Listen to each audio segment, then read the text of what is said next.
the Metaverse. I feel like we're at the top of this this hype cycle right now, and it's great to be able to dig into it a little bit with some brands that are experimenting in the space and thinking about it.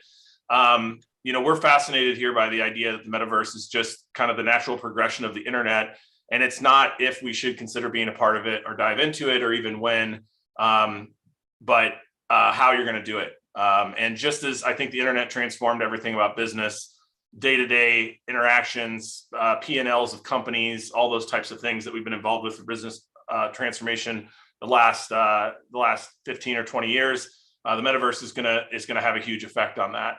So I'm super excited to get things started today and jump right in with Nick. Nick is the SVP of Global Integrated Marketing at Vans. And Nick and I have had a pre-conversation and talked through some pretty cool stuff. So I'm really excited to be able to further that conversation and share some of those things with you guys. So if we've got Nick ready to go here, maybe. There he is. Hey man, how are you? I'm good. How are you doing, Joe? I'm good. Hey, first of all, thanks again for doing this. I know you're super busy. I'm a massive Vans fan. I've already told you that before. I'm also a massive fan of what you guys are doing in this space right now. You're pioneering some things just as you pioneered lots of other experiential type marketing stuff in the past. I guess I'd love to maybe just kick off and start with, you know, a big question. What's your version of what the Metaverse is? What does it mean to you? What does it mean to Vans? Yeah, my version, our version, I think it definitely keeps changing. What we started to do at Roblox is really start testing what sort of our first foray into the Metaverse could be or is. That space just evolves so quickly. I think even just the announcements this week, right? Lots of conversation around what it could be, and I think just generally more awareness around the topic as well. So we actually started working on this quite a while ago, and for us it was important to find really the perfect partner for our brand, and that's why we decided to team up with Roblox. You know, we were really thoughtful about the space to really have the right platform and the right partnership, just like any collaboration we do and any partnership we do as a brand, and it has to be right. But also we wanted to have a platform where we could have deep connectivity because like you said, that's really our brand's ethos. We're all about deep engagement in IRL, you know, so when it comes to URL, we wanted to really find a way to sort of replicate that where we could champion creative self-expression. Yeah, and I guess one of the things we really spent some time talking about Roblox wise was the partnership piece. And, you know, maybe a little bit more around sort of how important, you know, a partnership is, the relationship is with the folks that you're working with when you're exploring stuff like this. How you know, where does that rank, and how important is it to have a good relationship with a partner like that when you're doing things like this? Yeah, I think first, obviously, it's all about the consumer, right? So we needed to find a platform where our consumer was already present, and where we could come in and sort of add value, where it was authentic for us to be on. And Roblox for us was that brand. You know, we had a really good connectivity with them. Our purposes aligned very much around the idea of creative self-expression, right? Roblox essentially is a gigantic user-generated, you know, content community with thousands of games on. We operate very similar like that as a brand. We have a lot of users and consumers that just love our brand, that are, you know, creating their own product via our customs platform, that have many stories about sort of when and where they've been wearing Vans. So for us, it was really about how can we be a part of that community that is so important to us, and how can we, in the best way, really inspire our fans to provide them with an experience where they can further unleash their creativity, where they can express themselves through, you know, fashion, the things they wear, how they play, how they connect with each other. And so that made a lot of sense for us to really come together and sort of have that symbiotic relationship with Roblox. Also helped that there was a lot of white space for us as a brand, you know, on the platform. Skate is obviously inherently part of our DNA as a brand, and it has been, you know, for over 50 years. So we were sort of able to come on board with Roblox, but also they were awesome in just connecting with a developer called The Gang that sort of helped us, you know, really bring the ideas to life that we had, and actually make them so much better. So it actually quickly became sort of almost a three-way relationship between Roblox as a platform, obviously the developer that sort of, you know, helped us to realize our creative ideas. And, you know, we're just so stoked on how the whole thing went to market and came to life. And for us to be able to give something to the community that just really had impact, you know, the results that we had so far is, you know, we got a 94% approval rating for the game, which is not only up there sort of with the most played games, but it's the best brand experience so far that's on the platform. So yeah, shout out to The Gang, who just did an amazing job developing a true experience here that I think is a real value add to that community. Yeah, that's amazing. I think one of the other things I thought was fascinating too is just a little bit of the conversation that we got into about sort of learnings. And one of the things that you brought up was wanting, or well, the discussion about specialists in the space. You know, when you start thinking about creating digital products and doing things like that and putting them into these spaces, and how those folks, you know, have to really understand that space, and it could be different than sort of traditional product developers and things like that. Can you talk a little more about some of those learnings and things that, you know, you're thinking about like that as you move forward into sort of the second version of this, or what you're going to do in the future, and how some of that stuff plays into it? Yeah, sure. We set out to create something that was really an experience, right? So product for us was secondary, right? Like, we knew there was an opportunity. We have, for anyone who's not familiar, we have a big customs platform on our .com where you can essentially go in and you can design your own shoes, and then we make them and we send them to your house, right? That was a part that very early on we thought would be just a really cool feature to have, given the appetite, right, for the consumer to really dress their avatars the same way that they dress themselves. So we knew that was an opportunity. Obviously, we're a footwear and apparel brand, so, you know, backpacks, hats, t-shirts, etc. Also an opportunity there. But it was sort of a part of the conversation. It wasn't the conversation initially. Our conversation initially really centered around how can we replicate what we do IRL and URL, and how can we make that authentic? So customs was a natural thing for us to put in there. So it was a skate shop, right? Yeah. So was Cameo Stephen Doran, you know, who is our ambassador of fun, you know, the son of the co-founder, who you'll find in the game handing out, you know, hot dogs. So it was really, I guess, more holistically thinking about how do we show up as a brand and how should we show up in the platform, but what are the other opportunities we have when sort of the digital world is wide open, right? So we're still learning here, you know, and we're still moving through what this could look like. And there are some things that are like obvious, you know, shoes, t-shirts, etc. But there are also things where we have to think, you know, there are items that the Roblox consumer uses, like shoulder pads, right? We don't make shoulder pads in real life, right? So what does that look like, right? We have a waffle mascot, so we you know, made that available there. But we also made like a shoe necklace available. That's not something we would ever make, right? Like, well, you should never say never. You know, maybe that would transfer into real life. Going to Disneyland, there are a lot of people with shoulder pads on, so maybe that is starting to translate.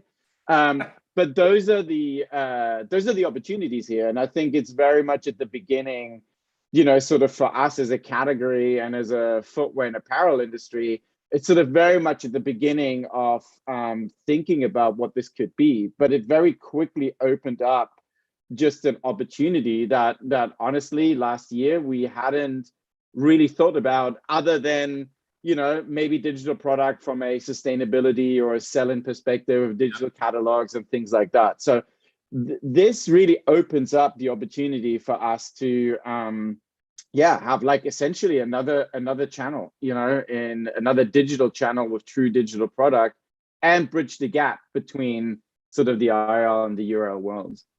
Yeah, I think what's also fascinating about that is just the difference in sort of it's not a digital twin sort of setup where you're going just move shoes into the metaverse so that people can skate with band shoes like they normally do, but it's these it's the authenticity piece side of it that you talked about earlier. So it's the shoulder pads, it's the weird necklaces, it's all the other things that exist. I think every week there's a new item in Roblox that comes up that is entirely ridiculous and becomes the thing that everybody wants. And to some extent, nobody's sitting around thinking about how do we create those products and what do they look like. So there's an entirely new sort of creator workforce that's spinning up around this. That's really interesting. I guess so we kind of fast forwarded into the Roblox piece, but I'd love to back up a bit and talk. When you're first starting to think about, hey, this is a thing we want to explore, I've got to bring the rest of the business along with me to have these conversations, to get into this space, to support what we're doing and pull these things together. Where did that start, and what was your sort of strategy on sort of getting that to happen? I think a lot of the folks on the phone that may be thinking, hey, is this right for us to experiment in? When they decide, yes, hey, we should take a part of the metaverse and say, let's do some R&D, let's try something. They've got to bring the rest of the leadership group along. So I'd love to hear your sort of journey and how that happened. Yeah, for sure. I've always been a big fan of testing and learning, and with testing and learning comes experimentation and trying things out. And I think maybe what's a little bit unique to us is with the skate heritage that we have, it's okay for us to do things that we're doing that are part of a creative process or that are part of trying things, where sure, we'll set our KPIs, and we'll have a strategy behind and we have goals behind, but it's okay to have things fail, right? A lot of things advance sort of start in a small way, or sort of start in a region or start in a country, or a marketing manager might have an idea, and often if that idea is good and it sort of takes hold, it grows, right? And becomes maybe a global platform. The House of Vans is a good example, something that started in the US, in New York at the time, and then scaled around the world because people in the individual regions just saw the opportunity and took that. And it was a similar thing, and is a similar thing here with Roblox. The only thing that's different is that you don't need that many people, right? Like, you don't need that many people involved in sort of pushing the idea forward. You just need the buy-in. So for us, it was really important to sort of position this as an experiment, and position this as an opportunity, but always grounded in insight. We knew that our core consumer is massively into gaming. So this is where it's funny that we're talking about the metaverse, because this actually started as very much as a gaming opportunity and gaming idea. It's only really the last, I want to say, sort of 3 months that the metaverse word has, become the thing.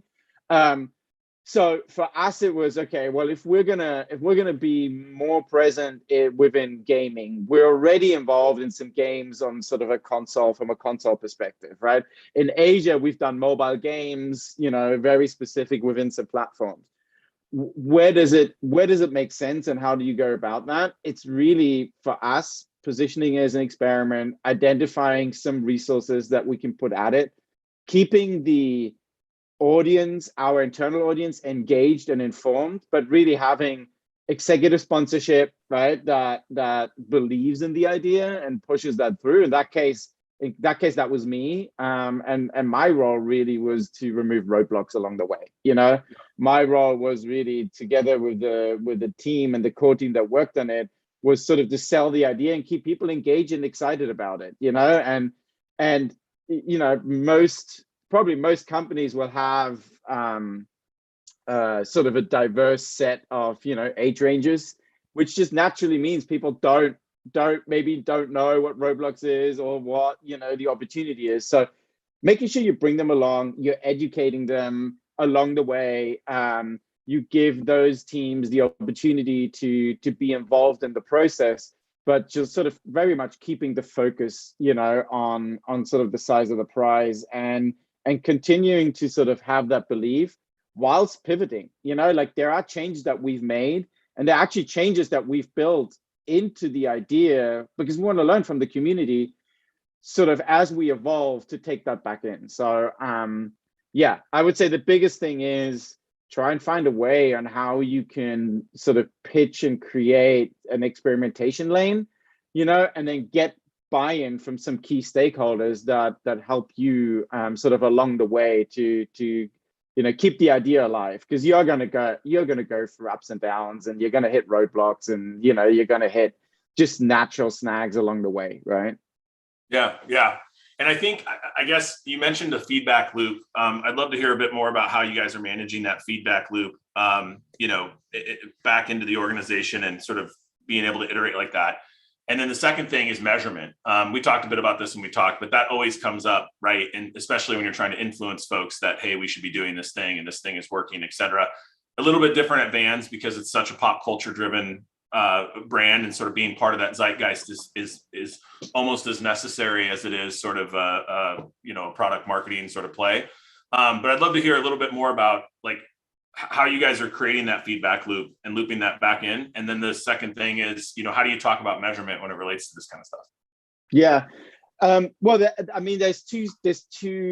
really two sides to the feedback. One is the feedback within the platform itself, right? Yeah. So the same way that we moderate and manage our community on social media, we tap into that in the same way with the Roblox community, right? So listening to what our consumers are telling us, right? So one of the things that we knew, but we didn't really know if people were interested, is, people on Roblox really want to be a part of these worlds. So they want to be, the person in the skate shop, or the person, flinging the hot dogs and having a job and actually having a role in that. We didn't know that was something that our community within the experience wanted to do. That is absolutely something we're seeing now, is, hey, how can we be a part of the game? What can we do? So we're going to take that into the versioning as we're moving ahead, right? To like really listen and make those changes, so it becomes a better experience for the community, whatever that means in terms of sort of cultural moments, or whatever that means in terms of brand moments and how we show up there. The other thing is, what are we hearing and learning and seeing on sort of how people are and the consumer is consuming the product? What are they designing there? What do they like, right? That's a really interesting one, and very much at the beginning, because we hadn't even thought about the amount of work it would be to merchandise a digital store, because it is different. So the awesome thing here is that we're now seeing what people are wearing, what our consumer likes within the platform. So obviously we're learning and hearing and seeing that we can then bring into the business, and potentially even bring into sort of as we're bridging the IRL URL world, right? So I would say there's like the consumer experience, and then there is the what are we learning as an always on, right? Essentially, it's an always on platform where our consumer engages, because they're not just playing there, they're talking with each other, they're hanging out with each other, they're meeting with each other, right? It's so much more than just playing a skate game, right? Yeah. And I think on the feedback side, what's interesting too is a lot of that stuff that you're pulling back in is relevant in other channels, right? Because you're learning more about who fans of Vans are and what they're doing with the internet, whether it's playing games or whatever, the metaverse. But you're learning more about them, right? So you feed those learnings back into other channels. So it's not just the value of what, Roblox is creating from that single sort of channel you're in, but what you're learning from the community. What about the measurement side of things? How do you look at, success? I mean, you talked a little bit about the culture inside of the company and how it breeds experimentation and test and learn and things like that. And you talked about the 94%, kind of approval rating that you're getting back on the experience itself. How do you talk about, success and measurement around this when you're having water cooler conversations with the other leadership in the org and things like that? Yeah, and this is probably different category and sort of what you care about, as a brand. Deep consumer connectivity for us has always been sort of the number one thing, right? That's why you'll see us build a skate park rather than running a Superbot ad, right? We want to create those experiences where we have like a deep immersive sort of platform or an opportunity to engage with our consumers, right? That's why we build the House of Vans all around the world, because we believe that if you're immersed in experience and you're watching your favorite band, or you get to skate in a skate park for hours, we're truly providing you value as a brand, right? We're not just putting our message in front of you. So Yep. we took that. That's why I mentioned 94%, because for us it was like, hey, first of all, we want to make sure that this community is stoked, right? Like whoever is on Roblox, we don't want to be like an annoying thing that pops up that feels like an ad or a branded experience. We want it to feel like we're a part of, and we want people to want to join, right? We want the YouTube influencers that are reviewing the games to be like so stoked about this game, and then be like, oh, and by the way, how cool is it that Vans is doing it, right? So to be a natural part of that conversation, I think that approval rating of 94%, right? That's really, really hard to get as a brand, because normally they'll downvote you, right? Like straight from the bat, if you're a brand, they'll be like, oh, you're a brand, right? Whatever, I'm already going to downvote you, right? Yeah. The other thing is though, is like, how much time are they spending with us, right? And again, I think we can put a piece of content up, right? Like we can put a billboard up, we can put an ad out there. That's great, and that serves its purpose.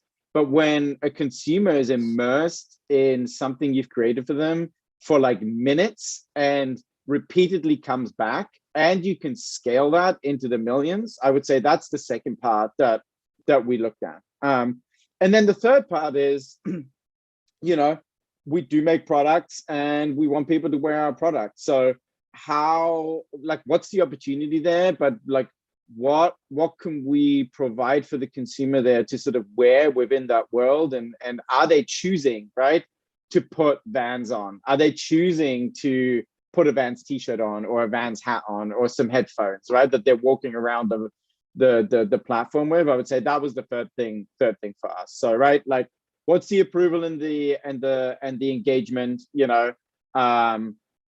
How deep is that? How far does that go? How consistent is that? Is that just at launch, or does that continue? Does that have a halo, right? Like in terms of the sort of the influencers and the ambassadors there, and then how are people engaging with our products on that? Yeah, I think so. Just, I know in interest of time, we could sit here and talk about this stuff all day long, but I want to segue a bit into sort of the bigger sort of picture around this thing. I think we spend, you mentioned earlier that, this was a gaming thing and then it turned into a metaverse thing 3 months ago or whatever. And obviously the term metaverse and the hype cycle that's running around that right now, there's a lot of different definitions and different perspectives and people sort of tying themselves to that thing. The reality is a lot of this stuff has been going on for a long time. I think about Roblox being a 2D primarily experience, or it's 3D in the game, but like a 2D sort of experience where you're working on your phone. I mean, most folks are playing the games on their phone. They're not in a VR headset. They're not in some, crazy sort of visually immersive environment, but it's still a metaverse. A lot of people who live on WeChat and have relationships that feel more real online than they have offline. They're technically in sort of this metaverse. So I'm curious on your take on sort of, as you think about sort of the idea of virtualization, or this group of consumers that's growing up where they're online, or their digital, or their experiences on the internet with using technology and things like that starts to become more real than the stuff that's happening offline, and connecting to that, not just again in the game side of things, but thinking, how does Vans go into that world, and what will that world look like? What's your thoughts on sort of what's next? What are you interested in exploring? And how do you go from Roblox and sort of getting into a community like this to really thinking about, how massive that shift is going to be for the brand? Yeah, that's a great question. So, I don't know what the plus 10 year, me thinking about this, like where maybe thinking back to this conversation, I would hope that as this conversation evolves around, the metaverse, I mean, look, I think it's a natural progression, whatever comes next year, right? I think how the sort of different use cases on the digital use cases are going to sort of start blending together, is going to be a really interesting space to watch. And I think that's why Roblox is so exciting, because ultimately the consumer is going to make the decision, right? If the consumer is not going to adopt something here for whatever reason, the thing isn't going to work. So I think it'll be interesting to see how the different players are going to take their strengths and how they're going to build that out.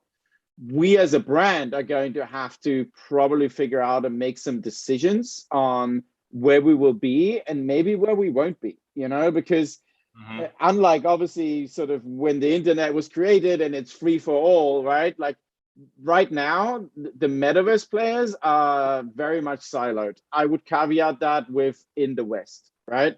I think if you look at China, my prediction would be that you're probably going to see much more acceleration in China, because they're sort of already there in terms of their own ecosystems that they're building, right? It's already much easier to use the same app, right? To hail a cab, get a scooter, get some food, send someone some money and chat with them and play games, right? So they're sort of, I think, already there.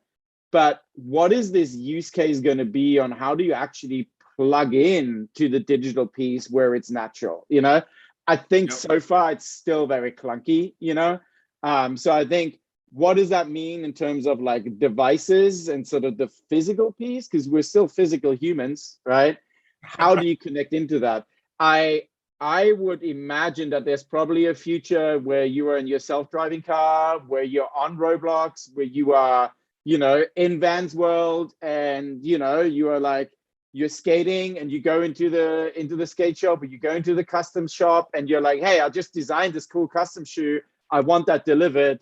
I'm going to order that now and it's going to show up at your house, right? That I think is an awesome prospect. There's probably, we're probably closer to that. I mean, Chipotle just gave away 1 million burritos, right? So there's already that physical, right? Digital physical relationship. But how do you blend the two more seamlessly together? I think, for me at least, the verdict is still out there, because like headsets and weird glasses and all that, like that's an exciting space, right? But what does that really look like to make that more seamless? For us, I would say it's an extension of our omni-channel strategy, right? Meaning we are going to have the ability to create digital experiences. We're going to have the ability to create a virtual store alongside our physical stores. What does that look like if you're like jumping from one into the other? So it's exciting. It's obviously developing sort of at breakneck speed. But I think you'll have to make choices for now as a brand so you don't get overwhelmed. Just the same way that you're making choices on what social media platform are you on, right? What marketing mix are you playing in? What are you choosing? What marketing or connection points of the consumer? What levers do you choose to pull? For me, that is very much where we're at today.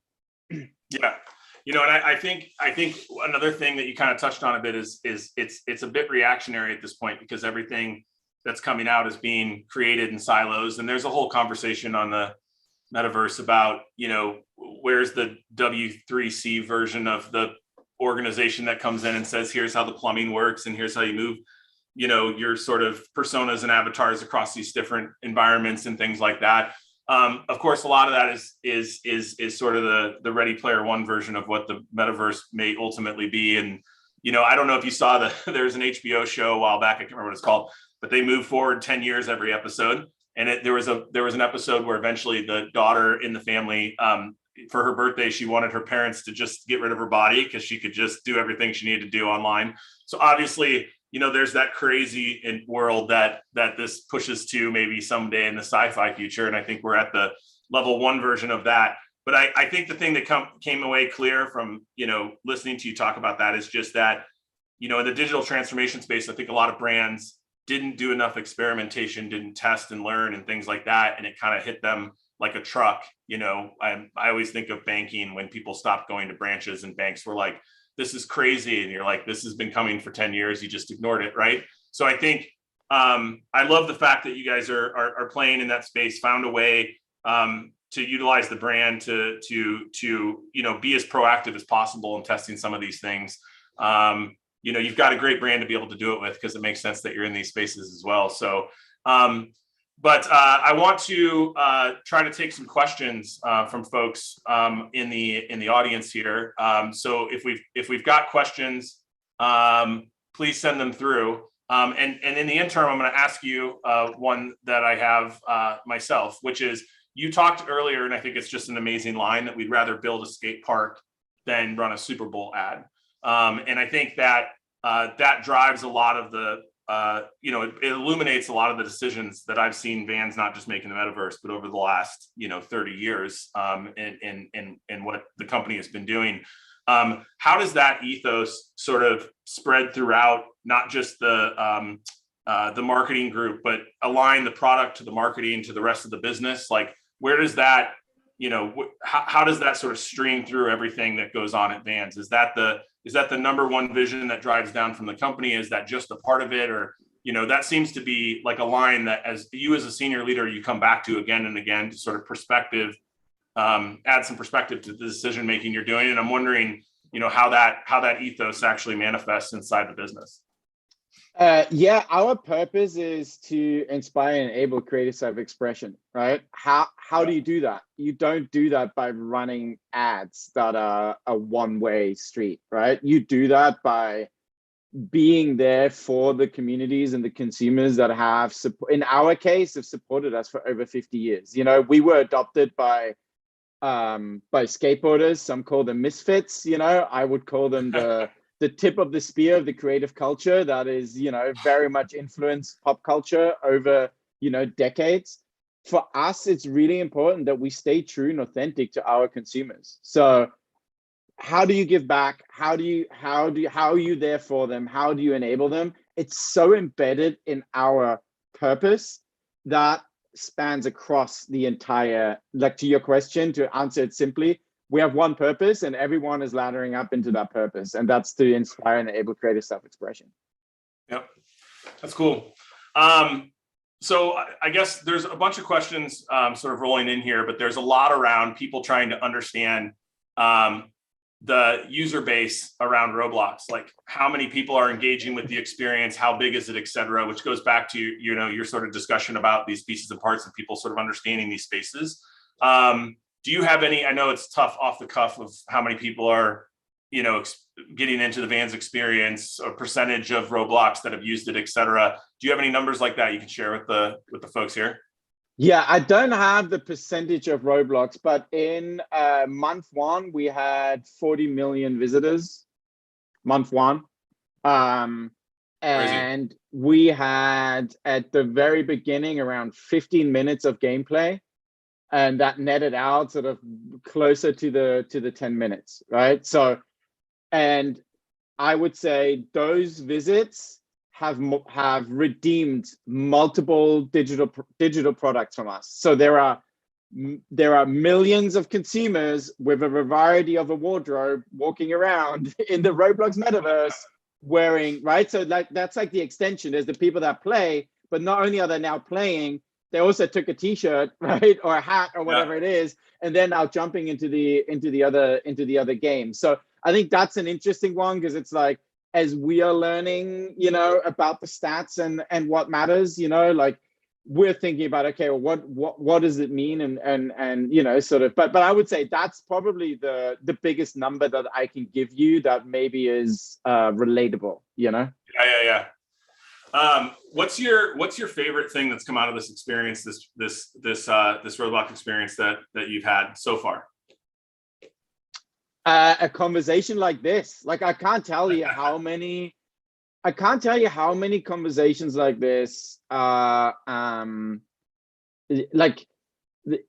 it's sort of forcing us to like actually continue to think ahead, and I think for me, my favorite thing is just to see how the consumer is engaging with it, and what is really exciting is sort of what's going to come next year, right? Like, I can't wait to see the community build skate parks that don't even look like skate parks, right? I can't wait to see where the community is going to take it. I can't wait to see sort of what the digital product avenue is going to take. Honestly, I got challenged when we started going down the digital product catalog route with, what's the consumer facing application of this? And I was like, I don't know. I'm having a really hard time. Like, it's awesome for sustainability. It's awesome that we're going to cut down on samples, right? It's awesome that we're going to cut down on physical production and that we can put that on .com. But that's about it. And then Roblox comes along, and just that work stream that we did on the digital product side has enabled us to cut down 2 weeks on digital product creation for the gaming platform. So, like, what else is going to connect here that we haven't even thought about, where the light bulb is going to go on? Where are the other parts of the business, right? Spatial web, like, 3D stores, etc., that are kind of come to life because of an experience like this. So that's exciting. That's cool, man. Yeah, I think obviously we're just scratching the surface here. And I guess the other thing I would say is, like, from a question perspective, is it sounds like things are getting more sophisticated. You're at the top of the sophistication list in my experience too, having talked with clients about this on a daily basis and about it. How do you manage priority? Like, how do you work that feedback loop back into priority and decisions that you're making versus investing in sort of, trends? Like, when do trends become priority for you and for the team? Yeah, I would say really quickly, I think they're like, what sort of I've sort of begin getting the team to think about is thinking about the things that are reactive, agile, thinking about the things that are strategic, and thinking about the things that are transformational, right? The transformational things will take longer. They're going to be difficult. They're not necessarily going to be a home run, right? And you have the reactive things that are happening in culture right now, right? People wear slip-ons on a TV show. What does that mean for the brand for us to be a part of that conversation, right? And then strategic, what are the things that you as a brand, you have decided that are fundamental things you need to win in, where you need to stay the course? And those things are going to move around, right? So I think something that maybe Roblox was transformational that you didn't quite know, we're already reacting even within that experience, right? So I would say that's how I think about prioritization, is like, how can we sort of compartmentalize this and then have a conversation about, this is cool, we could do this from a reactive perspective, but what's the lift? Is what's the saying? Is the squeeze worth the juice? Like, should we be doing that? And then having that conversation with the team and sort of bring that clarity back to the team. I think that's really important. You have to bring focus to the conversation, but you have to be open and find a way where you can find an agile way to react, right? Because who knows what's coming next. Yeah. All right. I've got one last question. The questions are coming in faster than I can look at, but I want to talk about NFTs for 1 second. So obviously this is like, I don't know, next to the word metaverse, it's probably the second most popular keyword in the space right now. We're working with three high fashion brands right now to understand, how NFTs do really cool things. Like, they give people access to own pieces of a collection of something they can't otherwise usually afford, because you've got different price points and things. That it allows the brand to be more accessible, and there's fun stuff like that. You know, Vans being different price point, totally different audience. In some respects, obviously the street and fashion worlds are crossing over like crazy, but I'm super curious in sort of where NFTs sit in your brain, and how you're thinking about them. If you can spend just like a minute hitting that. It's a really interesting space. I think as a brand, look, let's take the sustainability conversation just off. So there's a massive thing around sustainability that I think you have a responsibility as a brand to take that in consideration, right? Let's take that off and say that will be solved, which I think it will be, will be solved for. But I would say that is a big consideration, right? At least where we are today. NFTs are another version of how you're gonna bottle experience, how you're gonna bottle memories, right? And what you can do as a brand. And for us, that means someone landed an awesome trick, at one of our contests, right? AKA what NBA is doing, I think they're doing a great job there with the moments, and like the today version of the baseball and basketball cards. I'm German, so I've not grown up with that, but I can understand that, right?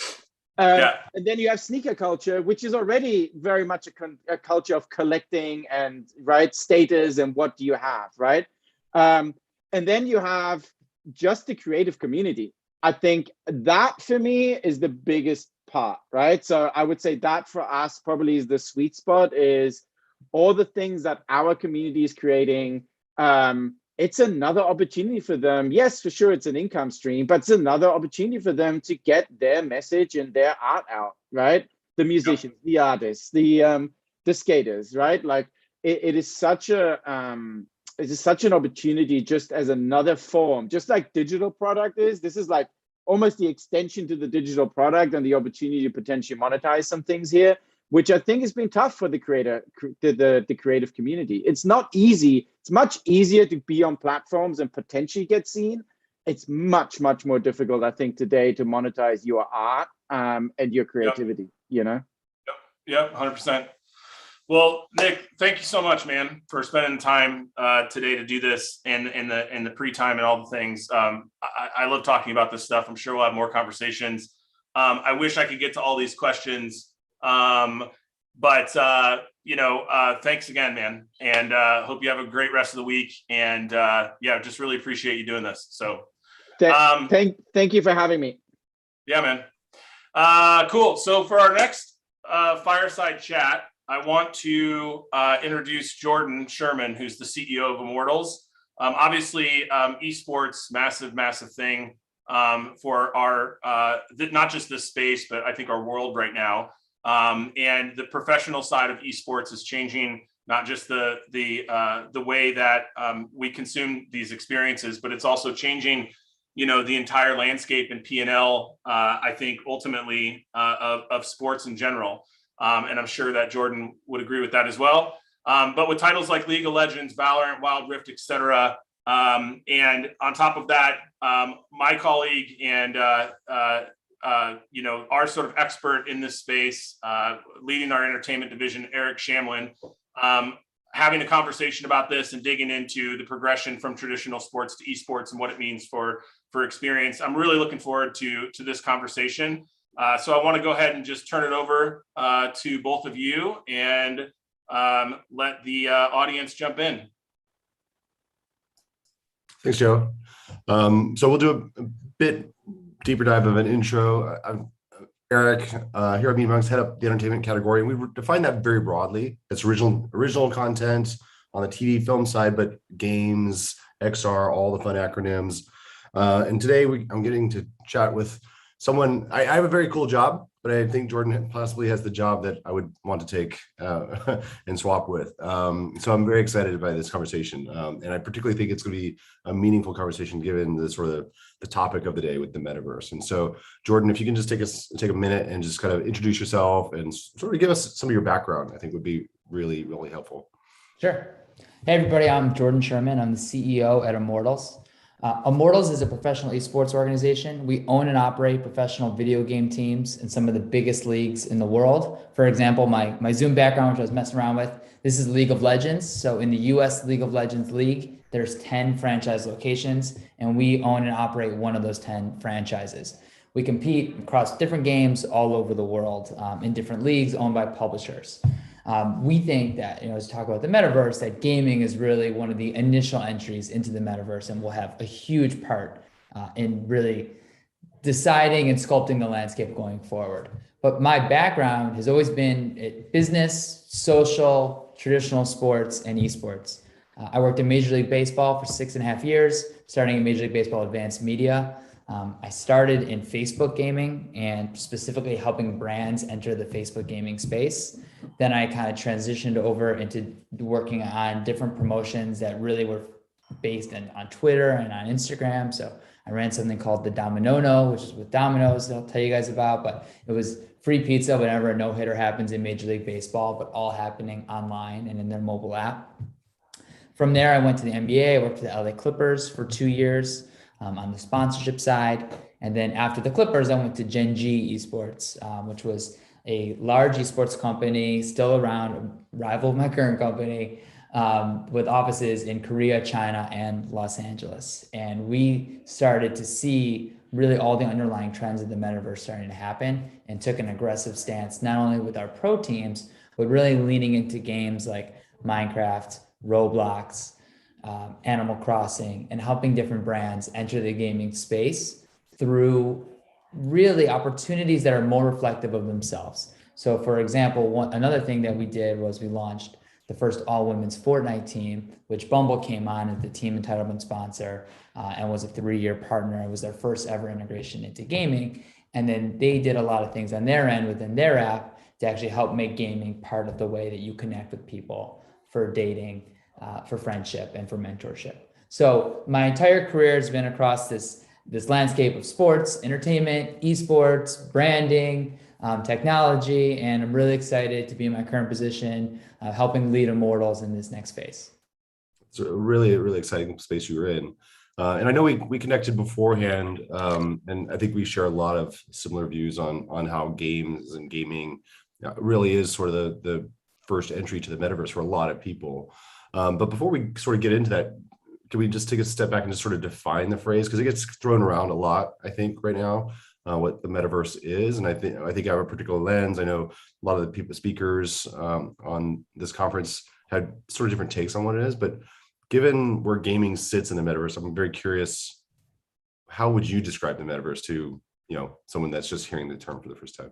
Yeah, well, I'm okay with the broadness and vagueness of the term because esports of itself is really like the most broad. Everybody has a different definition for like what esports and gaming could be. So I've been just kind of like living in that universe, and I think probably the metaverse will be there too. So I would say, just like esports and gaming, first things first, it's like it's not scary. Like 95% of the things that seem really scary actually aren't bad. You can kind of figure them out. Everyone else in human history has.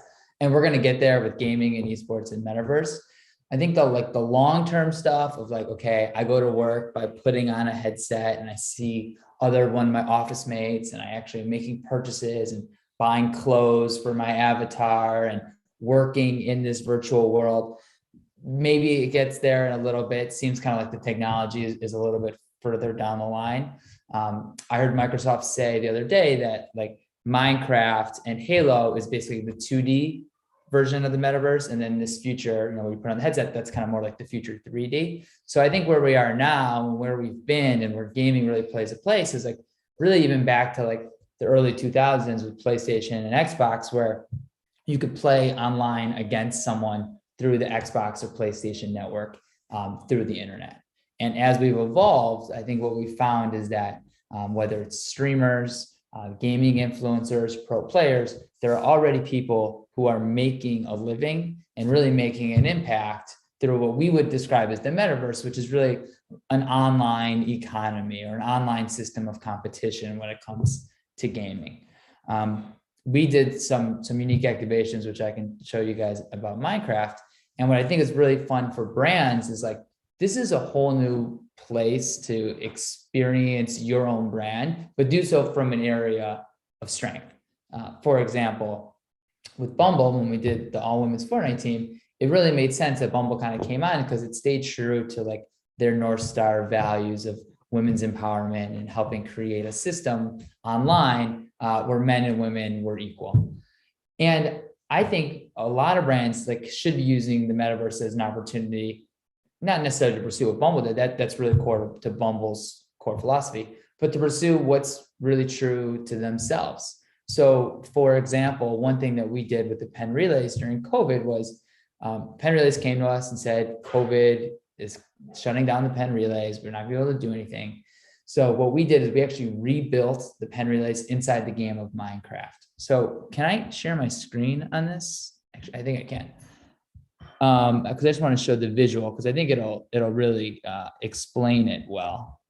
But we rebuilt Franklin Field inside Minecraft, and we let people actually come in and play in the pen relays. And these are people who are from all over the country, all over the world, really, and they were participating in relay races within the game.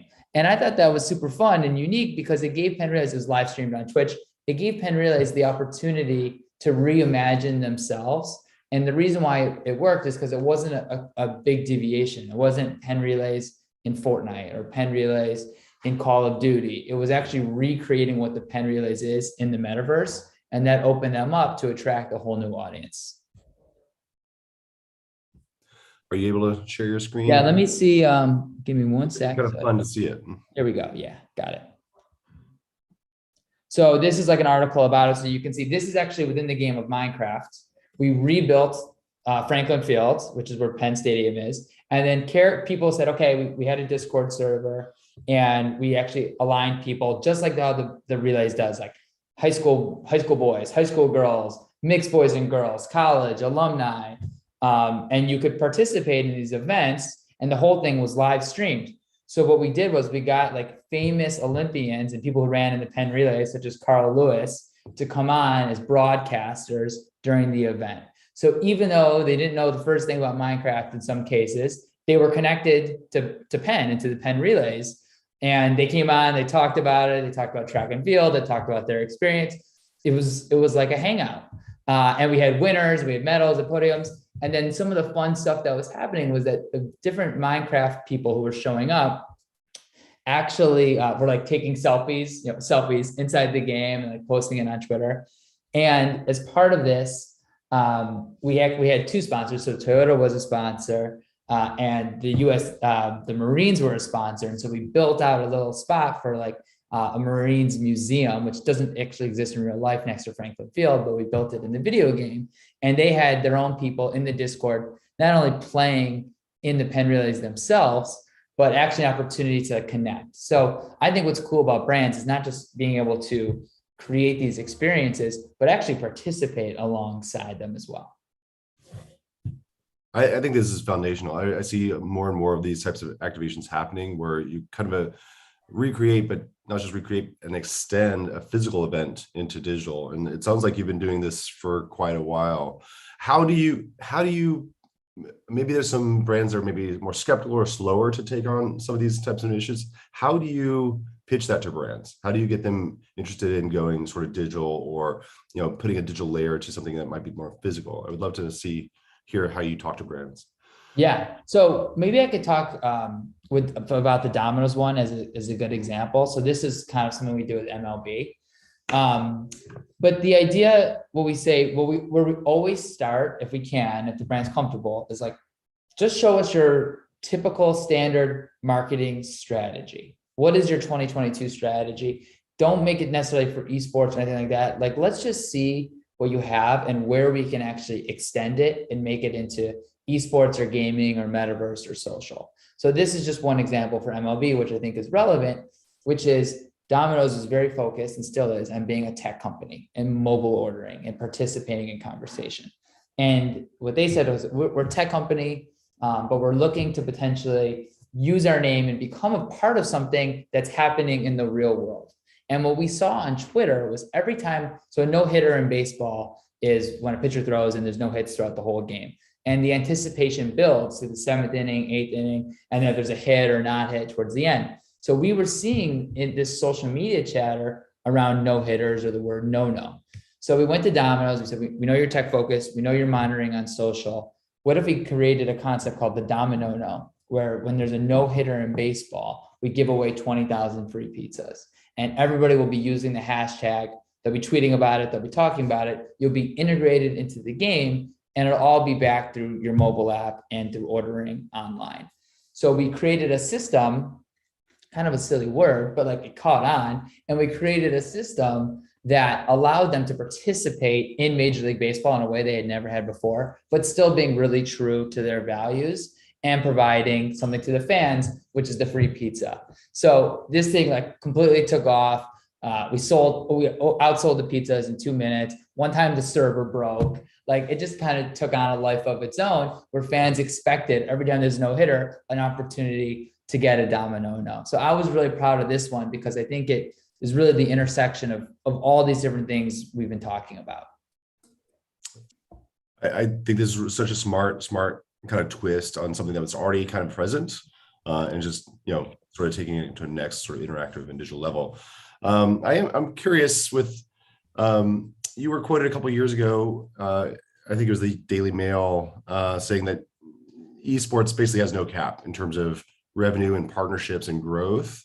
I think we're, as a lot of outsiders to gaming, it seems very true. It's just a juggernaut of an industry that's growing, not just in popularity, but in, revenue.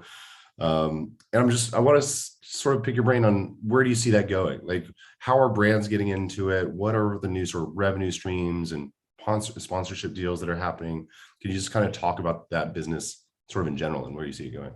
Yeah, well, there's multiple ways. I think about like to truly simplify it, I would say for esports and gaming, there's kind of two paths to go in. The first is just buying media. So that would be your typical, we have a video ad buy. We recognize that this is an important demo. We're going to buy through an esports team or through Twitch or through YouTube. And we just want the eyeballs and the exposure, and it's a media buy. And that's not a bad strategy. It's a way of getting in front of the consumers and activating similar to how you might on YouTube or ESPN. Then there's a second path, which is like, okay, we're going to go a little bit deeper into this. And we actually want to help participate in the community and build something in a way that's more closely tied to what we do. So for example, on that, like we just recently launched, so Nitto Tire is a new partner of ours. And I'll just share this too. Like their whole thing was fueled by enthusiasts. So what they want to do is showcase like tire enthusiasts and gaming enthusiasts. And like, there's no such thing, there's an overlap. Like our whole thing is about auto. And what we kind of showcased to them was there's actually two areas of, if you want to go into enthusiasm and enthusiasts, there's two areas of the esports industry that you could be part of. And it's not necessarily about like, okay, I'm going to do a jersey patch sponsorship or I'm going to do a league partnership. It's let's get into the core of and the ethos of what you are. So what do enthusiasts get into? For us, we thought it would be fan art and the overlap of gaming influencers who actually love cars. So here's kind of an example of the fan art that we did. And we're kind of showcasing because fans, believe it or not, esports, fans spend like a ton of time like drawing pictures and like doing things on Canva for like their favorite streamers and gamers. So we're launching this whole fan art vertical with Nitto. We took the first steps to kind of show like an example of what this can look for. And what I think is really cool about that was it's not like fan art was like something that we had on the shelf that we brought down and we're like, hey, Nitto, we've been thinking for years about this fan art concept. It was a true representation of what they want for people who are enthusiasts, people who love a product, how they go above and beyond to showcase that love. And now we're working with different gaming influencers to kind of create gaming rigs and auto experiences to showcase the overlap. I think where a lot of people kind of get lost a little bit is they assume that like gamers are gamers. That's like the only thing they like to do. And that's it. And I think people get lost in the metaverse element too. It's like, we got to be metaverse. That's all these people are. And I think the truth is what we're finding is that gaming is just kind of like a piece of your personality, and that the different amounts of people that we find who are entering the gaming space are well-rounded and interested in multiple things. And I say that because I think it's important for brands to realize that like there's such a large majority of your fans or your followers that are already gamers and identify as gamers. They just maybe don't even know it. And it can be anywhere from like League of Legends on one side of the spectrum to Candy Crush on the other side of the spectrum. So just kind of acknowledging, okay, our fans are gamers, and in no way does that take away from them being fans of us. In fact, if we can unlock gaming to unlock like that enthusiast side of them, or showcase that like we understand that they're gamers and are trying to meet them on their level, that's kind of like what we see as the smart brands entering the space, what they're able to do kind of three-dimensionally to make a difference and engage their following and grow. Like, I guess, even in shorthand, every brand can value and grow from leveraging gaming concepts and principles. I think it's really, really smart. I feel like it's sort of been implied through a lot of the conversation, a lot of the topics you're discussing, but it feels like your background in sort of traditional sports or offline sports, however you want to describe it, is pretty impactful or pretty applicable to now your role and just, esports more generally. And so I'd love to talk about that sort of relationship or that bridge, how similar or dissimilar those things are, and particularly in how brands or audiences engage with traditional sports versus esports. Can you just Sure on that? So I think there's a couple of things happening on multiple levels. So, and I grew up like really wanting to work in sports. I worked at MLB and worked at the Clippers. I had kind of an aha moment. We invited a client to a Clippers game, and he brought his son, who's like 10 years old. And the son goes to me, he goes, "Why can't I buy a Steph Curry jersey here?" And I was like, this is a Clippers game. Why would we be selling a Steph Curry jersey? And he's like, "Well, I want a Steph Curry jersey." And I was like, okay, I'm kind of seeing like fandom shift a little bit. Whereas like the idea of growing up, it's like, you like your local team, you always root for them, no matter what, die hard, like there's no outside way. And you're kind of seeing fandom shift, not only to players, but also to, I want what I want and I want it now. And I think for traditional sports teams, MLB just finished their World Series and now they're going to have a long off season. How do you engage this next generation of fan when they can just go on to Twitch, or they can fire up their Xbox or PlayStation and have exactly what they want now? And I think the metaverse is going to try to fill in that void too, where it's like, whatever you want, whenever you want, put on the headset and let's go. And while traditional sports, I think are already kind of doing some really interesting things with Oculus and like being able to sit courtside and watch a game with a friend who's like 1,000 miles away. Like, I think that would be a really cool, unique experience. I'm interested to see how traditional sports kind of blends that gap. What I see them doing is in the NFT space, for example, is really interesting. I think the betting space is somewhat interesting, kind of go back and forth on it. But overall, I think what you're going to see from traditional sports leagues and teams is acknowledging, okay, there's a different type of fan. There's a different type of on-demand service we need when we're off season. And there's a different way we need to engage. We can't just bank on the fact that like we're here, we've been here forever. People have parents who like are going to tell their kids to root for these teams, and we're just going to move forward with it. And I think it's super exciting because you're going to see teams and leagues really try non-traditional ways. Like when I was at the Clippers, we worked on this project called Court Vision, which I think is super exciting. It basically used software in the cameras at Staples Center to showcase live stats and information. It's very similar to AWS StatCast, which is a big part of NFL, which showcases like when a player shoots, what's the % chance that shot goes in. And the augmentation of stats, data analytics over gameplay is a unique way I think people will look at traditional sports. They had this back in the 90s with like the glow puck and like that. I think that is like probably initial version 1 of this, but probably going to come back. So I think you'll see traditional sports really try to extend itself in those ways, really out of necessity, and also out of realizing that the in-game experience is going to be limited to how many people can actually be there, and truly limited to what type of experience they can have. I love the implications of that, how what's happening in the metaverse and with esports is starting to drive or sort of educate traditional sports. Is it also working in the opposite direction? Is what traditional sports has done to build fandoms and whatnot, is that also cross-pollinating to esports? And esports, it's been around a few decades now, but it's still maturing, at least in sort of a mainstream eye to a lot of people. And like, is it taking on some of traditional sports, tips, I guess? So I think, are you an NBA fan? Yeah. Okay, so this is just my theory, but I think the NBA 2K League and NBA 2K as a game has changed the way the NBA is played.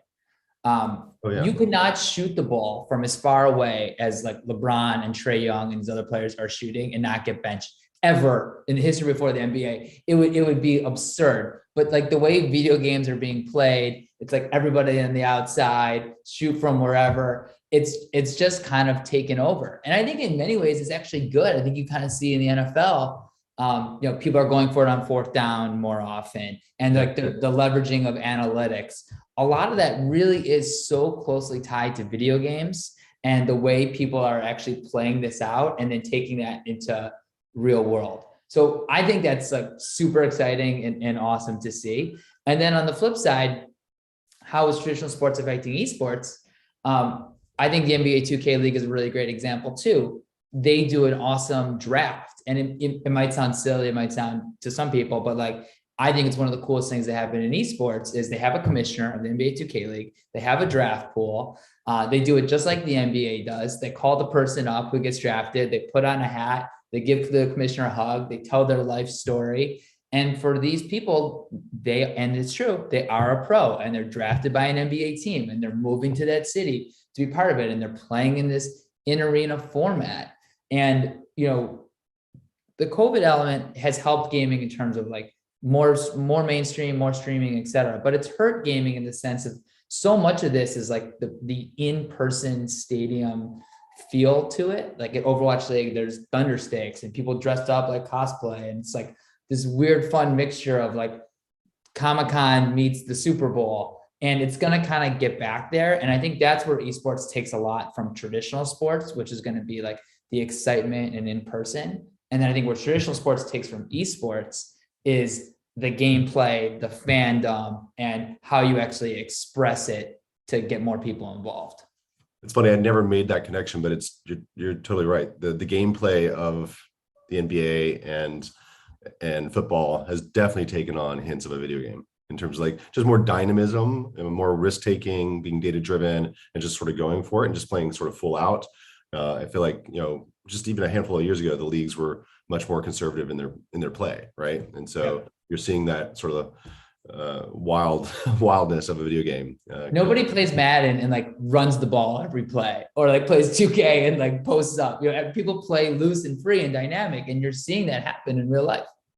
That's wonderful. I think we're getting to the last 10 or so minutes, and just definitely want to open it up for questions. If anybody wants to throw a question in the chat or the Q&A, feel free to hit us up. So Jordan, I think another aspect I want to kind of hit on is the impact of like social media. Obviously, I think esports is heavily social media driven, Twitch and live streams. But can you talk about how the live stream world and brands sort of interplay now, and how much a part of that is, how much that is a part of the business, and also, how the leagues or the players themselves are building their own fan bases through social media and whatnot. Can you sort of talk about that impact? Sure. So there's a whole like host of ways to kind of take it. So if you think about there's gamers that are pros and there's gamers that are influencers. The main difference is if you're a pro, it's really like it's on a team. You have a coach, you have practice, you have scrimmages, like you are really focused. It's a full-time effort on getting better at the game, working with your team, and being able to excel at the highest level with honestly a ton of pressure. If you're an influencer, there's pressure, but it's a different type of pressure. It's about being consistent. It's about working with your community. It's about being entertaining and creating a world that people actually want to engage with you and spend time with you. Both are interesting, unique, different paths. Some people transition from one side of the business to the other. And I find what's like really kind of crazy about the way we go is that like I speak at conferences all the time to kids, to high schools, to colleges, and people ask me like, who are my top 10 streamers? As if it's like, who are my top 10 NBA players? And they'll give me their top 10. Some people would write it down and like give it to me or send it to me afterwards. And they built real connections with these streamers. So why is that? I think it's not only are these people talented and they know their community and they're actively thinking about how to be engaging, but they're always on, they're accessible, and they've developed these real personal relationships with these people through a very formidable time of their life when they're going through high school, college, early adulthood, etc. So the streaming industry, I think, is something that's going to be here to stay. It's part of obviously like the metaverse. I'm not like setting the world ablaze by saying that, but just trying to explain the psychology a little bit for understanding that like when people sit down and instead of maybe watching a TV show or going on some type of like digital format on Snapchat or Instagram stories, they watch streaming, not just for it's not just about the gameplay, because a lot of times people don't even game. It's just like a just chatting, but really it's about like the connection to the individual. So like we're working with athletes, for example, and there's a ton of athletes who stream, but the best ones who really care about the community, they're like, well, we actually want to help. We want to do like Monday motivation, or we want to help people like get through the things that they're going through. And that to me is like amazing access that growing up, if you had a favorite athlete, there was no possibility for you to ever connect with them. Maybe if you're super lucky, they can like sign a hat and like throw it to you. But now like through Twitch and streaming, especially during things like Monday motivation or just chatting, you can actually go on chat and have them answer and like really build this unique element. So I think that's another great example of the way like gaming principles are transcending into traditional sports, is because it gives a medium for fan athlete connection that doesn't have to go through the media or through security. So if I was a brand, that scenario where I would really want to play in is like, if I'm into sports and I don't even have to be into gaming. I just have to be into like digital technology and gaming principles. How can I actually create a fan experience that connects them to athletes in a unique way where they can really talk in a safe space and get something that's well developed? That's not like a nuisance of like, show up to this event, sign a million things, like have a million kind of empty conversations. Let's actually do this in a way that people get things out of it. It's going to bring it back sort of to the metaverse here, because I feel like what you hit upon with this and the sort of social media, I think you're right. And we're not setting the world ablaze, but I think it is yet another proof that the metaverse is here, and brands are engaging with it, users are engaging it. I think that level of intimacy is hugely important, or sort of like bi-directional communication with their fans and vice versa. Are you seeing that start to impact the leagues themselves, like, or esports themselves, in terms of like trends or getting feedback from the users, in how the leagues compete or set up or communicate, to the broader public? Like, how is that bi-directional chat sort of impacting some of the teams you're working with? So let me answer it by kind of showing something that I think is one more thing that I think is really cool. So we did this. A lot of brands are hesitant about this because this is something we do with Conoco. They're like, no one's going to like it. They're going to hate it. They're going to troll us and they're going to do bad things to us. And it's actually like the complete opposite. Like this is an example we did. We called it Rivalry between University of Colorado and Montana. And we said, build your campus in Minecraft, but also put in a Conoco gas station. And we're going to bring in Minecraft influencers and judge who did the best example. And like, it Conoco is amazing and we're so happy. But to be honest, like build a gas station is probably one of the like least exciting things that you could build in addition to your campus. But if you look at like the detail and the authenticity, that like these are like actual students, part of this new world ecosystem that went and spent time to build this. Like this thing takes a lot of time to build. They did it and they did an amazing job, and they did it because like they love it, and Conoco coming into the space brings them like legitimacy and establishes that like this is okay to do. So something that like I really try to tell people all the time, especially in gaming and esports and metaverse, like it's so early right now. The bar is actually really low. And if you can kind of get in and provide value, even if it's something really small to this audience, or even if it's just like a stamp of approval of like, we see you, we hear you, this is something that like we are behind, you're going to get such goodwill, and they're not going to troll you. They're not going to hate on it. When they troll, when they hate is when you come in and like you're phony or fake, or you try to take advantage of something that you don't have like a key thing towards. So that's what I really like try to explain to brands all the time is like, if it's done in a way that's true to who you are and people can understand it in a sentence and you provide them value, it's going to do really, really well. And it's going to set you up for a space, because like what I would be thinking of if I was a brand, whether I'm going to work in the metaverse or gaming or esports, whatever, is I'd be like, 1 year from now, do I have a place here? What am I? And if your place is media buying, okay, we just buy against it. Good. If your place is, we do this thing in Minecraft, or we do this thing in Roblox, or we activate with these influencers, that's good, because all that is like a foundation. I don't think you need to have like the world's best strategy ever, but where you can get in trouble is that because the stuff moves so fast, you don't do anything for a year from now, and then all of a sudden it's the Super Bowl or it's the League of Legends World Championships, and not only has the price to enter gone way up, you have no built-in credibility with the audience because you've never done anything. So that's what I think is the risk for brands who aren't really sure what to do right now. It's like, get in now while the barrier to entry is low and when you can learn, versus later, which is like, as these things have scaled, there's already partners that are way ahead. It's going to cost more and could potentially fall more flat. Yeah, I believe it is a community that requires a more authentic approach, right? This is not a carpet bomb sort of marketing vertical. You know, you got to come in authentically and know the community, which sort of speaks to the question that was just dropped in the chat. And I think this sort of expands upon something you were just discussing a moment ago. And that's about memories and connections in the metaverse or in XR, VR, more generally, that these aren't, you know, the cynics would say these aren't real connections, you know, that connections made online or in virtual spaces aren't as meaningful or real as IRL, you know, face-to-face personal connections. And you touched upon it earlier, but maybe expand upon that a little bit. And yeah. So I do this trick. Anybody who's listening can do it too. If I feel like there's like skeptics in the room or people don't know, I'll kind of start a meeting and I'll be like, just indulge me for a sec. If everybody can just like close their eyes and remember like one of their first gaming experiences.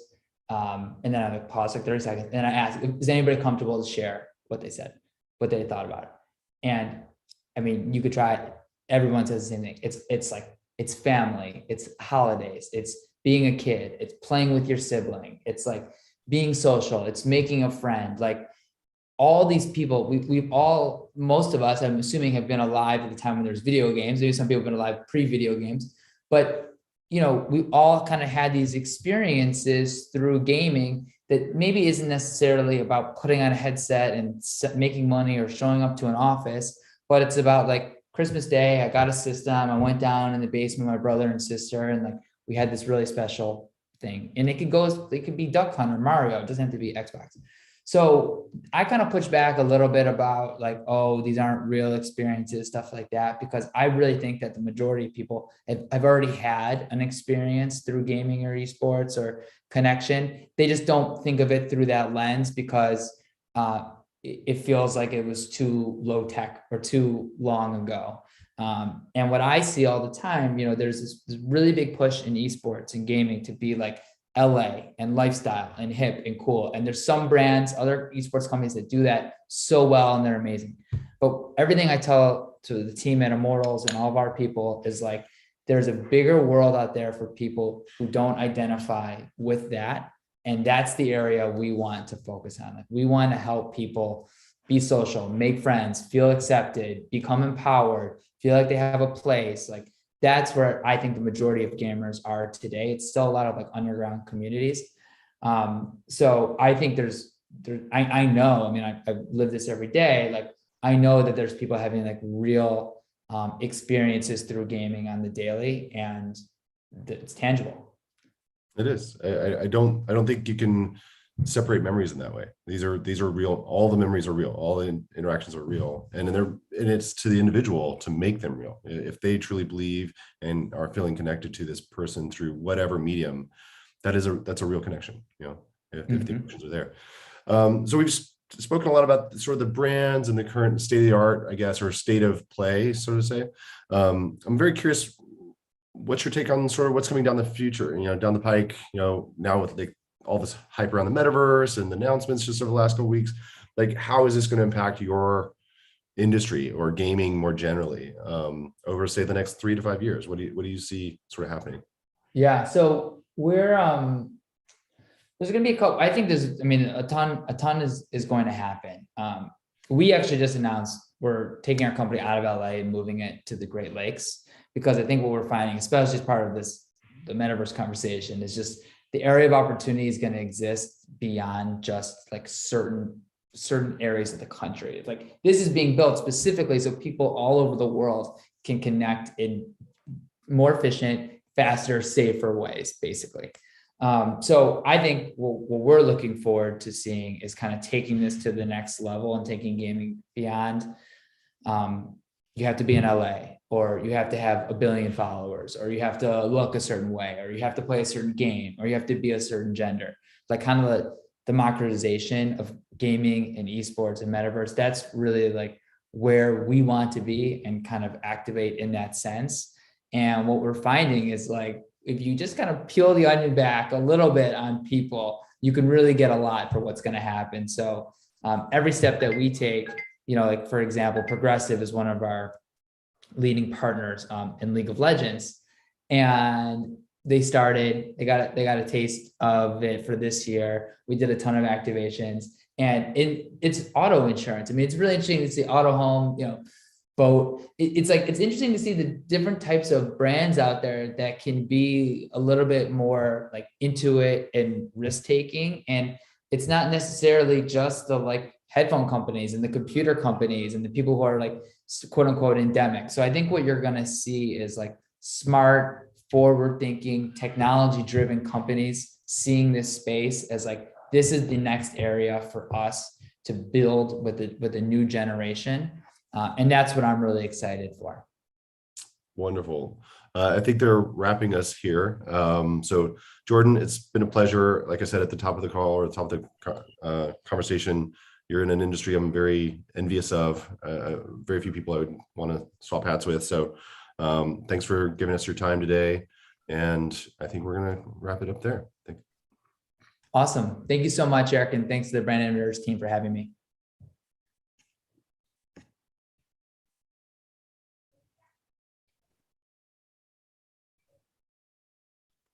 Cool. Welcome back, Joe. Thanks so much, you guys. I think it's amazing. In the first conversation we had, we talked about how this stuff is influencing other channels. And then this conversation a lot about how Metaverse is actually, and the behaviors are actually influencing the product. The part about, it's like, it recalled me to a clip of LeBron shooting from the half court the other night. But I watch world football or soccer or whatever you want to call it. And it's the same thing the last 5 years. It's become like watching FIFA, right? There used to be 3 players that were good at these sort of skills. And now it's like every player wants to demonstrate those constantly. So anyway, I appreciate the conversation, and I'm sure that you and Eric and the rest of us could listen to you guys talk all day. But I'm super excited for the next session. I think we've really put a stake in the ground around, what we think about the metaverse and how this stuff works. We've got folks like Eric and myself that sit on the front lines of this, having conversations with clients about what it means and how we plug into it. But we've also got a lot of folks that are in the weeds of this, figuring out how this stuff works. I think the next 2 folks we're going to talk to here are 2 of the smartest people that I know in general and have discussions about this stuff on a regular basis with. Lewis, who is the Director of Creative Solutions here at Media Monks, as well as Rachel Noonan, whose official title is Director at Jam3, Director of Strategy at Jam3, but she's really a futurist, which is a whole nother crazy conversation that makes you feel not very smart. So I'm going to pass the microphone to you guys and let you get started on this. And super excited that you both are spending some time with us, sharing your knowledge about what this means. Thanks so much, Joe. We've got 35 minutes, so we're going to hit it off real quick because there is a lot to talk about and build off all the chatter that our last panelists were talking about. I myself am really, really passionate about this space, everything ranging from, the ethics of interactivity to designing true value in the experience. And I know my partner in crime here also has just like a deep and broad perspective and knowledge base, which I want to tap into a little bit.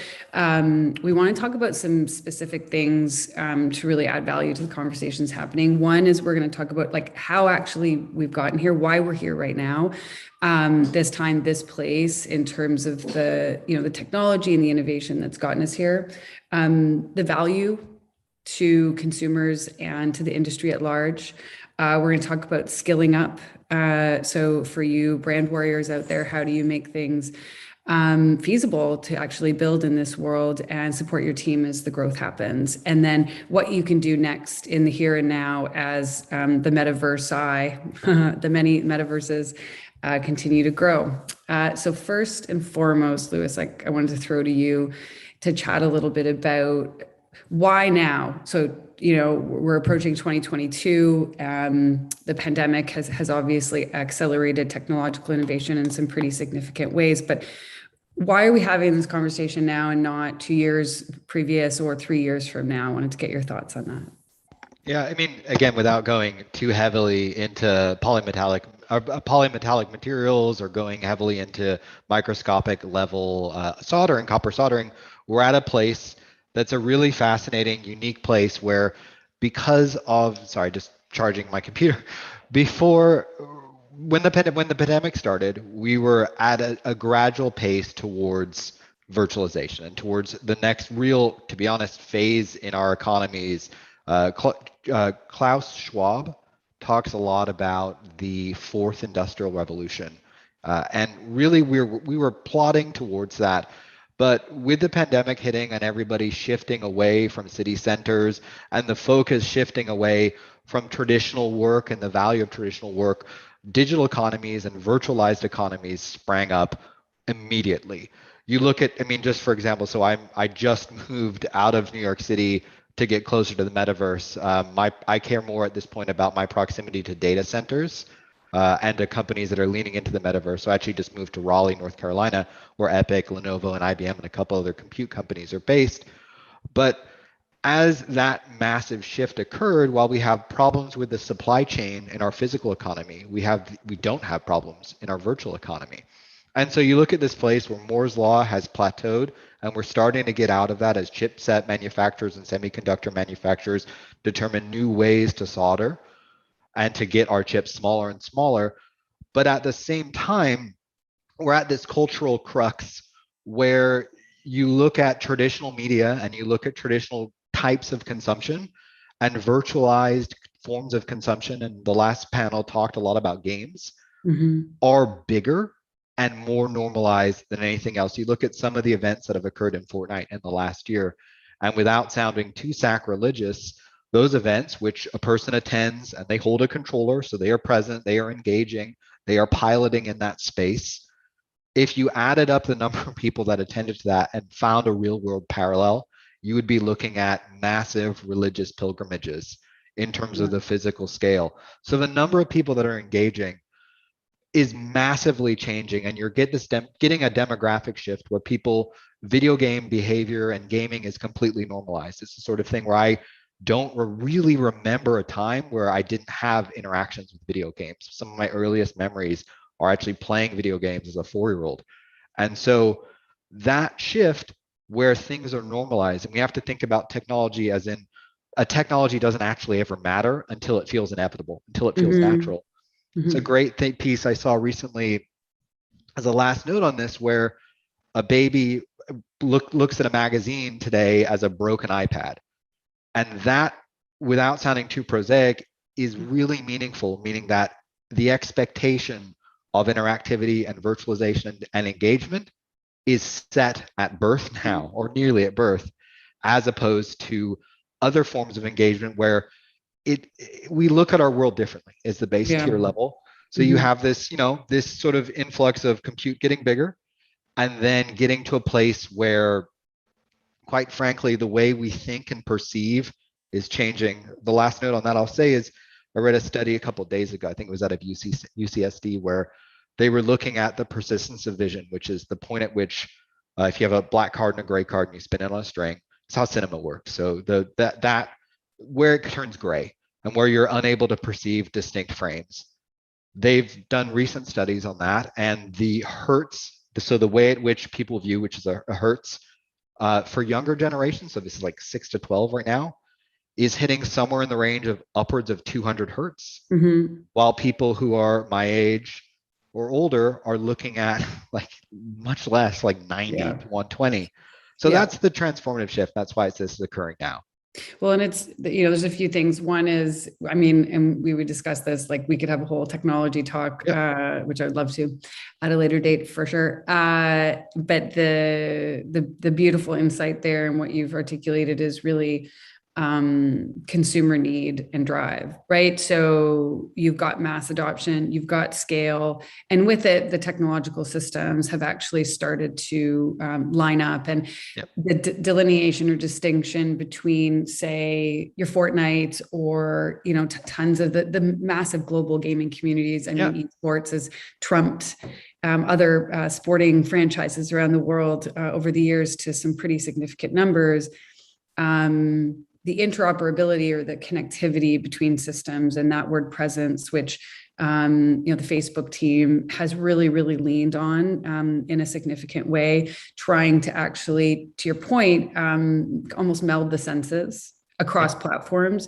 So whether, I could have and should have you in AR in my room right now, and we could be having this conversation, and you could be putting, tactile items on your hand so that we could actually feel through the haptic feedback. Those pieces to the puzzle really seem to exemplify where we're going in terms of, what could be.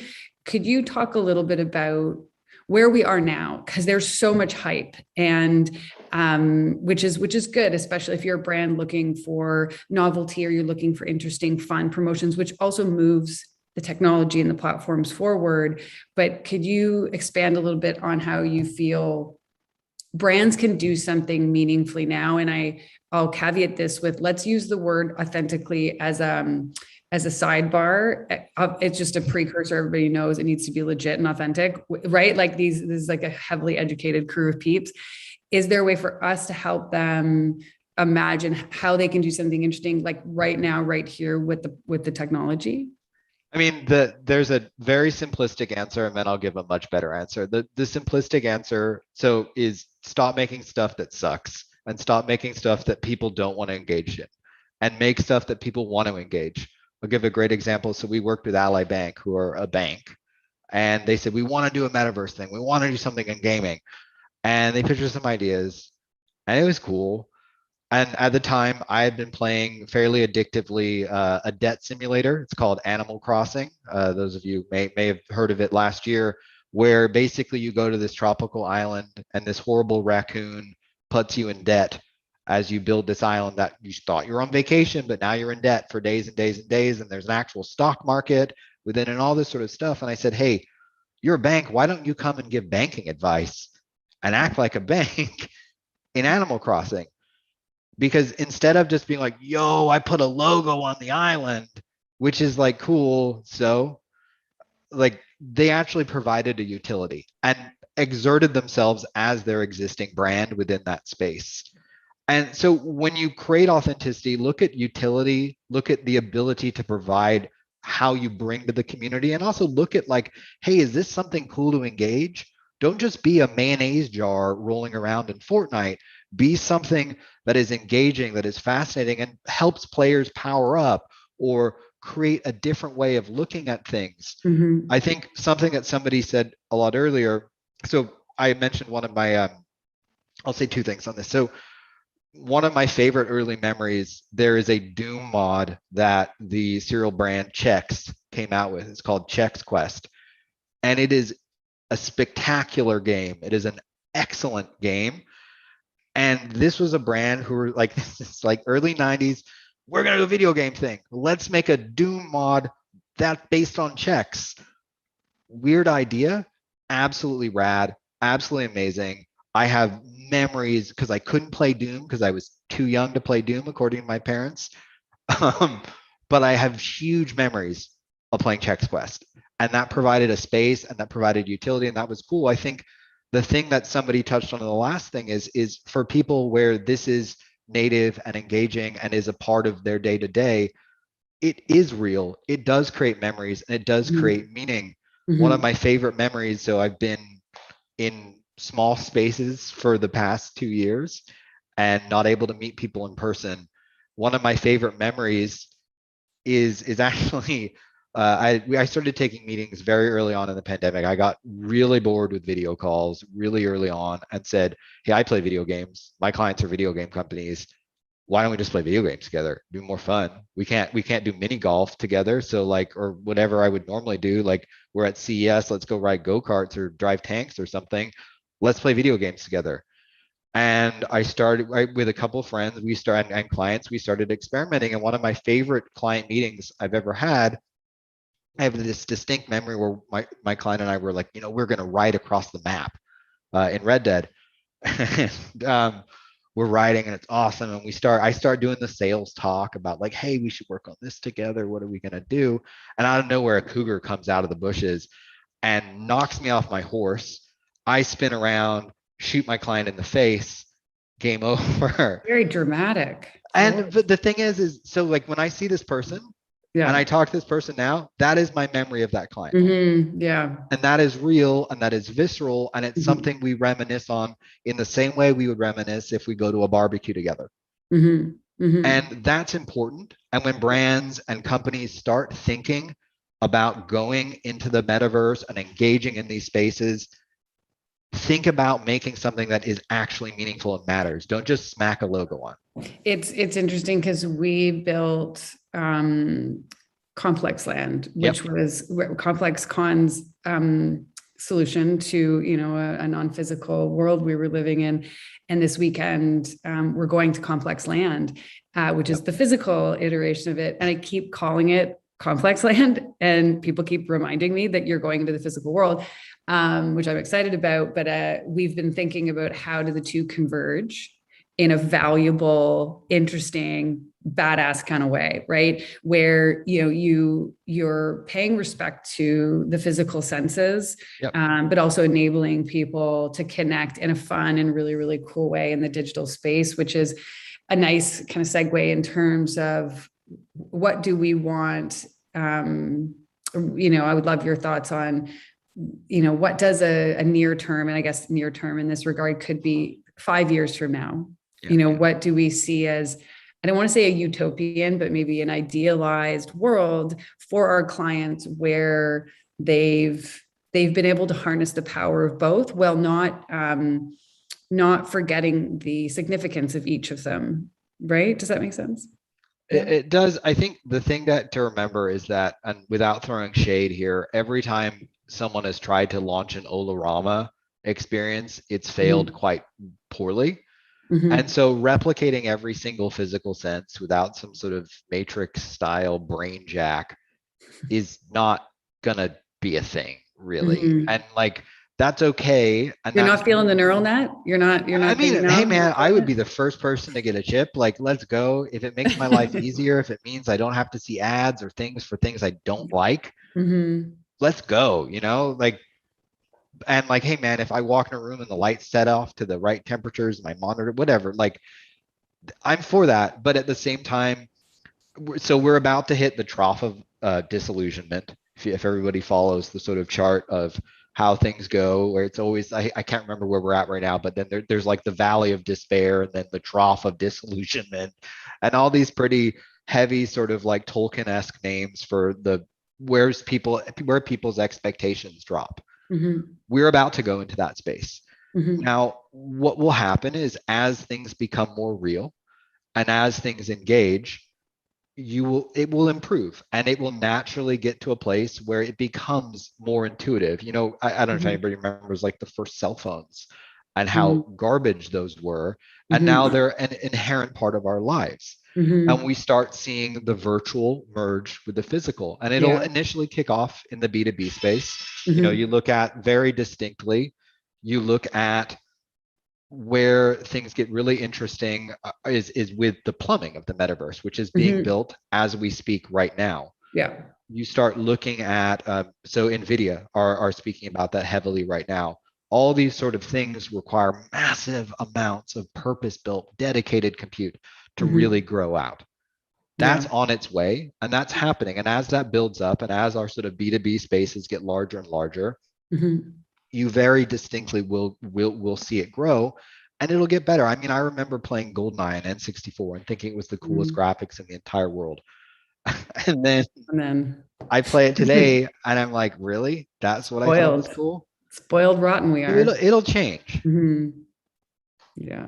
That's a good opener for what skills do people need to be acquiring, right? I mean, you know, from like, I would say integration architects, you know, across platforms to intermediary managers or, you know, game builders. And, you know, with your background in games and deep knowledge there, a lot of the roles are active and alive in the gaming space, but are converging. If you could pick a few that you think would be key for brands as they're either looking to skill up their agencies or their internal team as well, what would your thoughts be on that? I think lean into anything that feels native. So lean into gaming technology. You need to have solutions architects as part of your teams. Lean into people that are subject matter experts and are rich experts in all these sort of backgrounds. Learn engines, figure out how engines work as part of your strategy, learn about gaming, because again, one of the things is as this massive demographic shift occurs, you get to a space very, very quickly where some of these other demographics, unfortunately, the demographics for heart disease line up with some of these other demographics. So your audiences are literally dying and changing. Look at, I think from a basic practical level, you're going to need solution systems designers. You're going to need people who design these complex architectures. Cloud will become more and more important as every aspect of your life. You look at Amazon, the CEO of Amazon is now Andy Jassy. That's huge. That means so much. You look at, you start looking at how telecoms. Can you expand on that? Just why that's so significant? So Andy Jassy was the CEO of AWS. So AWS is a massive cloud compute provider.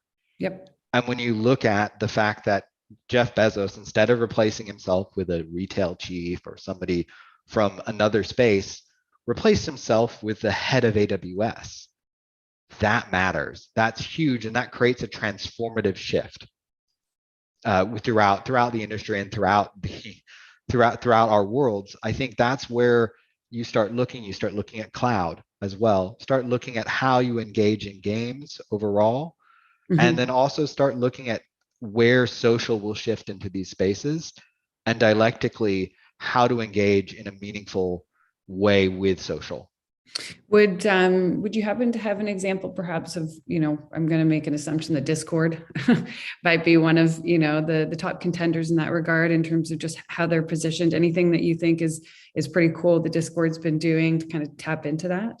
So, I mean, again, looking at Discord as a space, as a separate communicative space, and as a way that people can connect, which is new and somewhat outside of the norm, which is what really fascinates me. I think the other really major aspect, and I didn't hit on this earlier, if you look at a company, so HP, compute company, HP purchased Teradici earlier this year. Teradici is an appliance that connects to the cloud. That says a lot about the shift in physical, and that says a lot about how our world is virtualizing, because in order to get to this metaverse space, we're going to need to build that foundation. That foundation is built out of compute and GPU. It's built in a large foundational way from that. Got it. Yeah. So we've got, you know, the gaming world and the tech world and the IT world are converging. I mean, they're kind of the bells of the ball now as our engineers. I mean, they're as much as the creator community, which also is something to note, for example, like Tribeca in New York is doing Unity storytelling workshops, right? So they're actually bringing traditional filmmakers into Unity to understand. So there's this beautiful convergence, right, of game designers coming in and then filmmakers coming in, and like in Anaritu, who's a filmmaker who did this, one of the most beautifully immersive VR experiences that was multisensory and almost was like a Chivo's beta. piece. Exactly. Yeah, it's a beautiful piece. We can share a link to it afterwards. The creators that are really doing amazing work understand how important the technologists are, and the developers, and the and integration specialists, which just, I mean, when you get a good example like the Inaritu piece, it's absolutely transcendent, right? Where, you know, The Void was another example where I remember when I put this maybe 4 or 5 years ago, I put on the Ghostbusters VR experience where they did it right, fully immersive. And one of the heads of The Void, he designed physically. So they actually designed the experience physically before they went in and did the game design. And you know, I pulled the headset off and went, this is a game changer. And they were using like fundamental filmmaking techniques, but then had these spectacular advanced techniques on the gaming side, which was really interesting to see. Have you seen anything like that? I mean, I think one of the things, so the Ghostbusters piece, I've been multiple times, and it's amazing, and it is transformative because you put on the headset and you're like, oh yeah, this is the promise of VR. Okay, cool. I get it now. And like, it's those sort of moments in life, you don't get too many of those where you sort of like, the last time, the other places I can compare this to, like, this sounds so grandiose, but when I went to Petra a couple years back, we're doing a VR experience with Coldplay there, and went to Petra, and you walk in and you're like, oh yeah, I get why this is a thing. Like, this is pretty incredible. This is rad. I totally get it. And putting on the Ghostbusters experience, while it's not the same as Petra, you sort of get like, yeah, I get why that happens, why this matters. And it's the same experience I had when playing Horizon Zero Dawn, and there's a moment in the game where you move into a new area, and it's the same level and it's the same emotional resonance as you move into those new spaces. I think one of the things you hit on as well, so I have a background in film and VFX. I was partnered with a guy called Doug Lyman for a couple of years. We actually got a Guinness record for the first narrative VR series. One of the things that's interesting as you move into these game worlds is how much more democratized they are. So much of the traditional film world is about the auteur, and because of the way games are built, it takes a village, a gigantic village all over the world to build these spaces. And as we've seen at Media Monks, we're a 6,000 person company. I manage on a day-to-day basis upwards of 30 people, none of whom live in the same city as me, but we connect directly, whether it's through Discord, whether it's through Unity intercoms, whether it's through Slack, and all different ways to adapt to all different learning styles. It's truly a team effort. And that's something that will be really interesting as we start moving into these new spaces, the breakdown of single individuals as the sort of voice, and the team is becoming a larger voice, which is a big part, and where brands are starting to engage is you have to look at like the chorus rather than the solo. Yeah. Not rock stars, but a rock band. I mean, I'm in a weird place where like I grew up going to punk rock shows. So like, there are no rock stars for me. There are no heroes. Here's 3 chords. Now go start a band.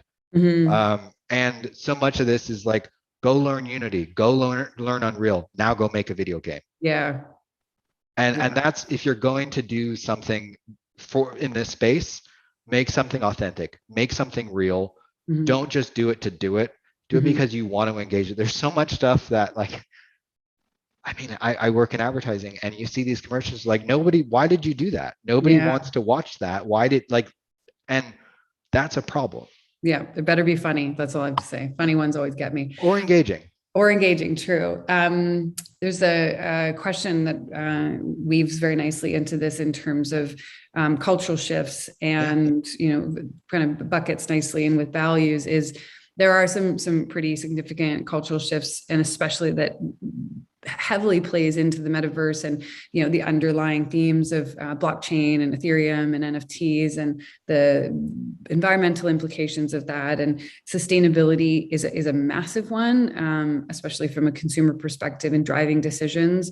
And that's a question that was prompted just in terms of, you know, what brands should be looking out for. And we're, you know, this session isn't going into like it's necessarily all the design criteria that a brand should be focused on, but looking at a sustainable future as it relates to the work you're doing will be imperative, because some brands aren't doing that and consumers are actively not participating. And there's obviously some significant changes. You know, Ethereum is working towards some carbon neutral stuff in 2022. So there's going to be some solutions for that. But have you seen, or do you have any thoughts on, you know, also ways brands can navigate that piece to the puzzle to make sure they're responsibly designing, you know, what the future is going to look like from that side? I mean, that's a really tough thing. I mean, in order for us to overcome Moore's law, it probably is going to require some form of polymetallic mining. And the only way to get those sort of materials is to scrape the ocean floors, which has a horrible carbon footprint, but at the same time,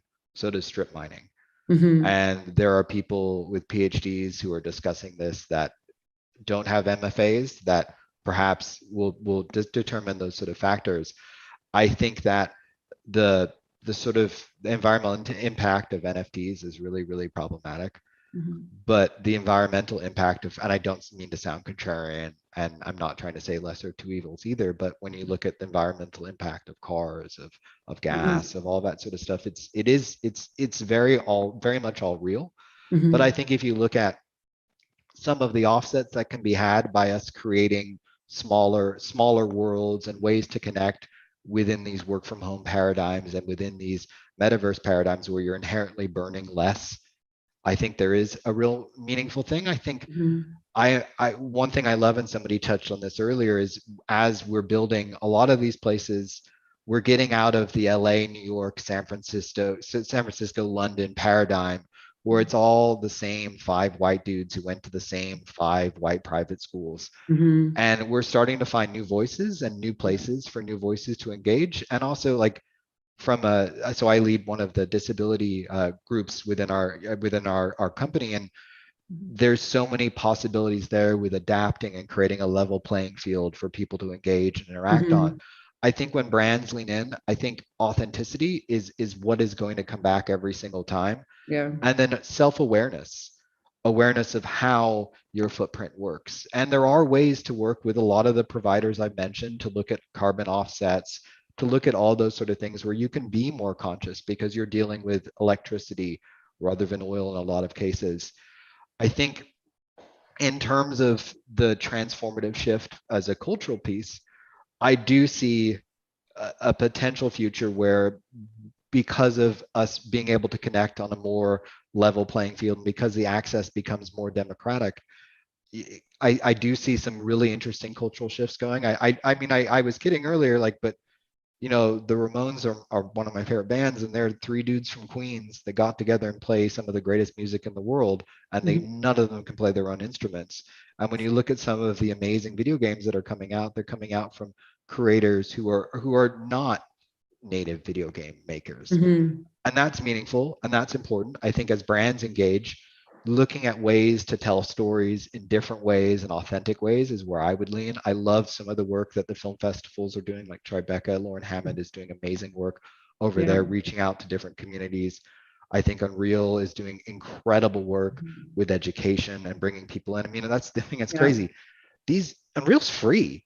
Like, just download it and watch a bunch of YouTube videos and learn. And that's incredible that opportunity is there. Yeah. Lauren's a pretty rad human, and Liz Rosenthal as well. Casey Baltaz, who's she's leading immersive in games over there now, and that's actually a really interesting signal because Lauren used to take care of immersive, and Casey Baltaz was gaming, and they're now one happy family. So it's, you know, interesting seeing that coming together as we're having this conversation. I heard an anecdote the other day about a young human who was not driving his car so he could buy NFTs. So he actually mentally, Yeah. he understood like the carbon impacts of both and decided not to drive his car. So he was trading one for the other, which to your point, I mean, it doesn't, make it right either way, but it's interesting that his mind is operating in that manner. So in that's another piece to the puzzle in terms of skilling up. So, there's obviously sustainability analysts. There's organizations like B Corp. So B Corp is a really Media Monks is a B Corp, which is a really significant thing, especially for the agency world, because as an agency, there's many ways we can make a positive impact. And for those who don't know what a B Corp is, it's a certification where a company works with the B Corp organization to define what their triple or quadruple bottom line is. People, planet, profit is usually the average trifecta, but depending on your company's impacts and also how you decide to lean into the metaverse or the 3D internet or whichever term you want to use, I'm hoping that we break it up and maybe we have some more names for it other than just the metaverse. But I think to your point there, like, so where I just moved from Brooklyn, 35% of Brooklyn residents don't have access to fast internet. They're defining fast internet as 5x5, which I would not define. That's like airplane internet. And that's insane. If you can imagine being somebody in Bed-Stuy at the start of the pandemic when education and work from home is happening and you don't have access to the internet, how are you able to engage with commerce? How are you able to grow? And you start seeing there's Estonia added access to the internet to their Bill of Rights. And I think we'll start to see more of that. And I think that's one thing that brands can engage with and interact with. The telecoms are doing amazing work with building out rural broadband and broadband within our cities to provide people with access. I think the apprentice programs are a huge part of that as well. Yeah, it's interesting that even in highly dense areas like that, connectivity is still an issue. That's something that should be remedied, hopefully, in the near future. Kind of takeaways that we think would be valuable for our audience here. I mean, we kind of thought, testing was a good way to wrap things up. Are there things you think we should be focusing on in that regard? Just testing, trying to understand where brands fit in the ecosystem? There's a weird thing. So you got to imagine that it's essentially 1999. And if you don't have, it's 1999 and Woodstock just ended. That was terrible, but it's 1999. And if you don't have a metaverse strategy right now, you probably are in 1999 and you don't have an internet strategy. And that's how things are transforming. And the metaverse is this big, wide term that, like I said, encompasses everything from commerce virtualization and digital twinning, where you're taking, a BMW car that has a 3D rendering and taking that 3D rendering all the way through the pipeline into the factory, back out to commercials and back again so that we can respond in an intuitive manner. Like that, it's that, but it's also 3D avatars. It's also some of the amazing work that Facebook or Meta is doing. It's video games. It's all these new cultural moments that will be the next massive thing over the next 5 years. And if you don't have that strategy and you're not thinking about it now, you will be left behind. And you'll end up being like I don't know if you can name a major horse-drawn carriage company, because I can't. And that's sort of the world we're looking into. I wasn't a penny farthing a couple of weeks ago. If that's there you go. They're like death traps. For people to know, they're the giant bikes that have the giant wheel and then the little wee wheel, and you have to climb onto it. It's not easy. I think that's the big takeaway. The other thing is like, just get your feet wet, get in, like start learning, start engaging, start playing. There's a thing like cognitively apply yourself to this space. If you say you're not a person who doesn't play video games, that's because you don't play video games. Spend an hour a day playing games. Spend an hour finding out what it means, engage with all that sort of stuff, talk to younger people and find out what's rad. All those sort of moments. But I think that your 3 takeaways are: this is happening. You're not going to stop it. It's not going to change. This is a natural evolution in economies as they shift from digital to virtual and move forward. You already see that with advertising and the way like traditional advertisers are being squeezed on the digital platforms based upon Apple's recent rulings. You look at that and how that all changes. That's one major aspect. I think the other part is start doing, start engaging, start creating stuff, find out what works, but don't just make something meaningless. Make something that provides value and meaning. Yeah, something just to build on that really quickly is to look at land. And we talked about, it's just like buying a website like pets.com, superduper.com, whatever it is that could relate to your brand. Buying and holding on land is not a bad move right now, because the costs are quite reasonable. And, as mentioned, the prices are going up. So even if it's land you don't leverage as a brand, you could potentially resell it as well. So that's a really strategic move. And do some really, intentional foresight work with your audiences and your organization in terms of what your vision as a brand is, as it relates to the delineation between utility and surprise and wonder, right? And the previous talk, the gentleman from Vans was amazing, and then he talked about novelty versus true, the varying scales of value, which is a really smart way to approach it. And don't be intimidated. Just like you said, pretend it's 1999 and all will be well. Godzilla 1999 is amazing to that point. Right, see, we're just gonna keep talking about 1999 things. But I think you're totally right, and I think it's defining what novelty is, and the first to field and first mover advantage is really, really meaningful. This is also happening because of the circular firing squad that is big tech right now. Yep. And it's finding a way out and finding a way into a new, greener space that is user driven and is honestly personalized to everybody. Yeah. This was awesome. I'm not sure if we have any more time. I think we've run out of our time. Being conscious of that, I think we're wrapping up. So cool. Thank you so much for your time. This was really great. I love learning more stuff from you every time we hang out. Anytime. Go watch the Ramones. Bye. Ciao.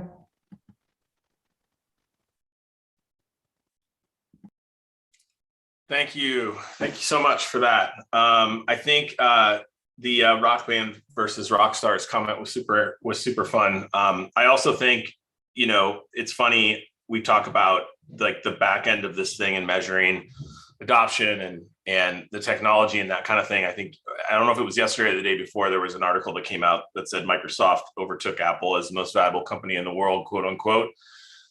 It wasn't by that much. I'm sure there's other factors to that, but a huge factor of that is cloud, and cloud data consumption and the infrastructure investments needed to be made both from them and people like Amazon and stuff is just a massive part of the measurement factor, that there is a lot going into this space.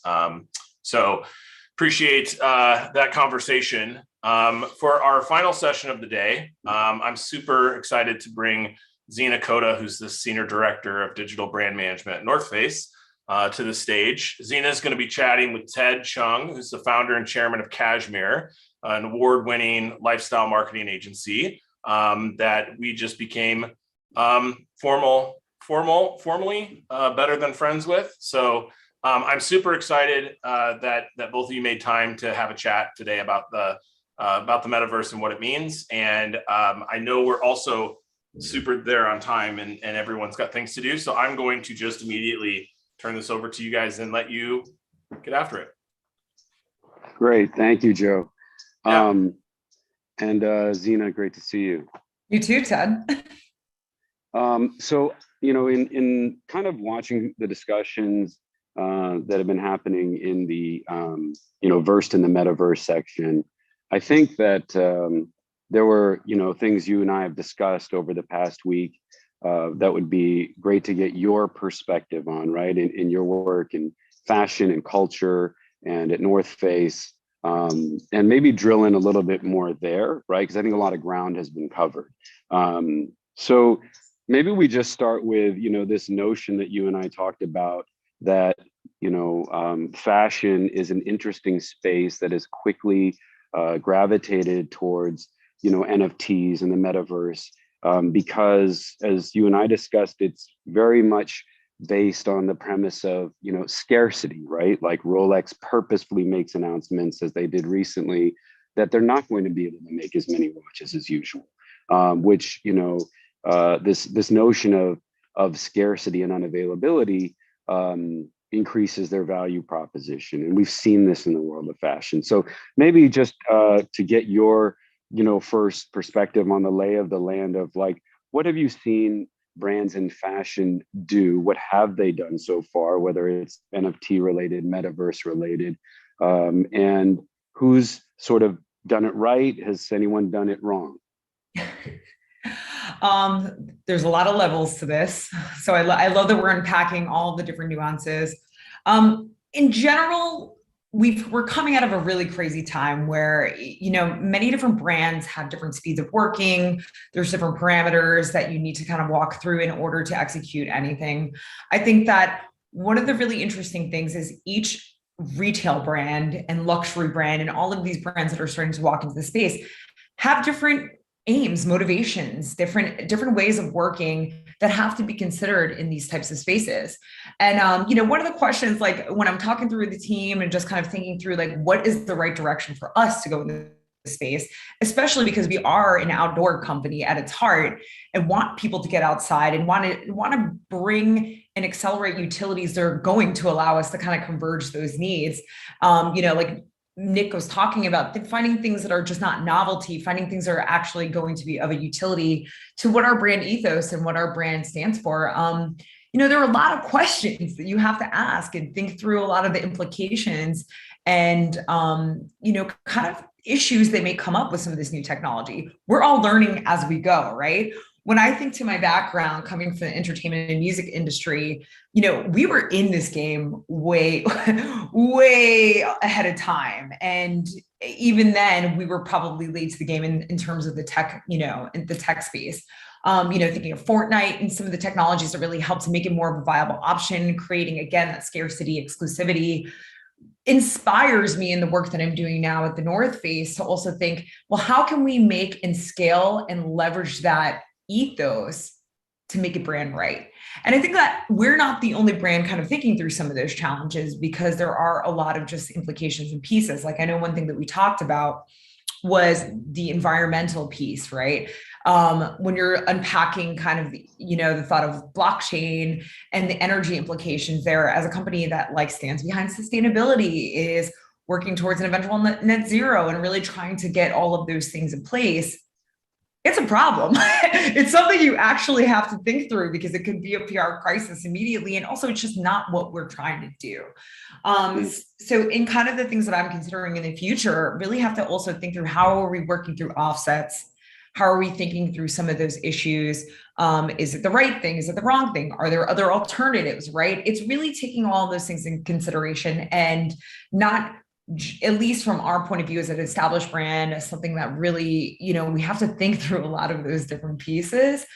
It's important to consider those things. So as you and I had discussed, luxury is on top of it ahead of the game right immediately. And I think it is that thought of scarcity and kind of just that driver, that fuel that has gassed the luxury industry for some time, that really helps to make them quick to the table and bring them there very immediately.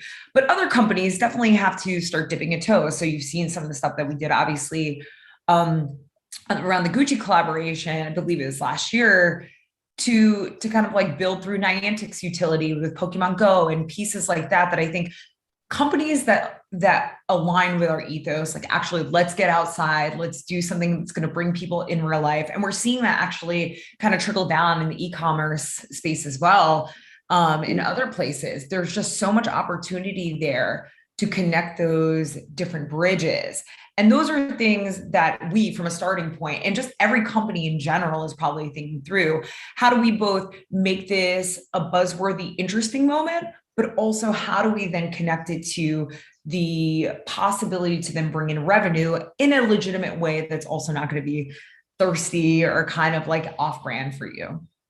Yeah, no, that's really really key, right? We always discuss in detail, whether it's with campaigns or with clients at Cashmere, and certainly with what you're doing at North Face, it's very clear that the authenticity component, right, of whatever you're doing, and while many are just getting their feet wet and saying, how do I get into the blockchain metaverse space with my brand, is it seems that as you always do, you've been very thoughtful and mindful about, like, we'll do it, but it has to be done in ways that are very authentic to the brand's core values, right? Totally. And I'm curious, like, are there particular avenues in? I mean, sustainability is something you mentioned was important. Are there any other points of observation that where you're like, well, maybe this is one way North Face could traverse the metaverse? I think in general, it's kind of looking at, and it's not just for the North Face in general, like from an industry perspective, it's looking at, again, how deep your digital capabilities go and how those seams connect together, because it is literally evolving in front of our eyes and connecting those dots. And one area that really excites me and the potential for the future is, I don't want to say too much, but a project. Give us a little peek. Just a little peek. A project that I've been looking into as well, that we, from a VF perspective, they've been really investing in, just different digital areas, as like Nick has kind of highlighted before. They're just really interesting, again, like e-commerce ways of work above and beyond just what you can do within established metaverses, right? So, obviously we know the Roblox of the world. Again, like I would consider Fortnite a pretty strong one because it has been around and culturally relevant and changing the game from an entertainment and culture perspective for some time. But I think that there's a lot of subversive ways that you can actually build even within those pieces. And there's also like one other thing that just comes to mind actually in a question that you asked is, there is a moral compass aspect of this too, that kind of is also like aligned with the sustainability piece. When we're looking at partners to work with, obviously we know where consumers are, right? Like we understand these spaces in which they're already existing and we could potentially be a partner in, but it is the question too of like guns and other aspects of things, like we were thinking, especially in the gaming space, like it narrows the scope of where you can be authentically and with the right heart, if that makes sense. And in some ways it could feel limiting, but I actually think it's more empowering because it makes it crystal clear that there are areas that really are exciting to us and feel that they morally and, values wise align with what we're doing. And I think that is super interesting to me when I'm thinking of especially gaming and other places that the metaverse kind of pops up. I think it's that. And really the e-commerce space, there's a lot of just like interesting exclusivity and loyalty plays that you can make. I work with my teammates on kind of just brainstorming and ideating those ideas. And I do see, a place for that to live in our future. And it'll be interesting, especially with this Facebook deal, to kind of see how that manifests itself, especially from a paid and e-commerce point of view. I think that that's going to be a key unlock, but also maybe like there's a lot of TBD there as to how that would exactly, how that would change the marketplace, especially for where they are right now. Yeah, it's interesting because, you bring up Fortnite. I recall when the Travis Scott performance happened, and I was like, waiting patiently and excitedly for the show to start. And after going through that, I just walked away being like, oh, this is completely real now. Like, what had always been in I know you have an entertainment background and I have an entertainment background, what had always been pitched as like the novelty of a virtual or a metaverse performance. I mean, if there was anything where it just sunk in, it was that moment, right? Which is interesting because I think it took a culture icon and the culture to like kind of synthesize it. And I'd be curious to hear your opinion on like, where does culture, where does diversity, where does entertainment fit into this matrix of how we're going to navigate our metaverse strategies? Oh, I mean, entertainment has the greatest license to be as creative as possible, right?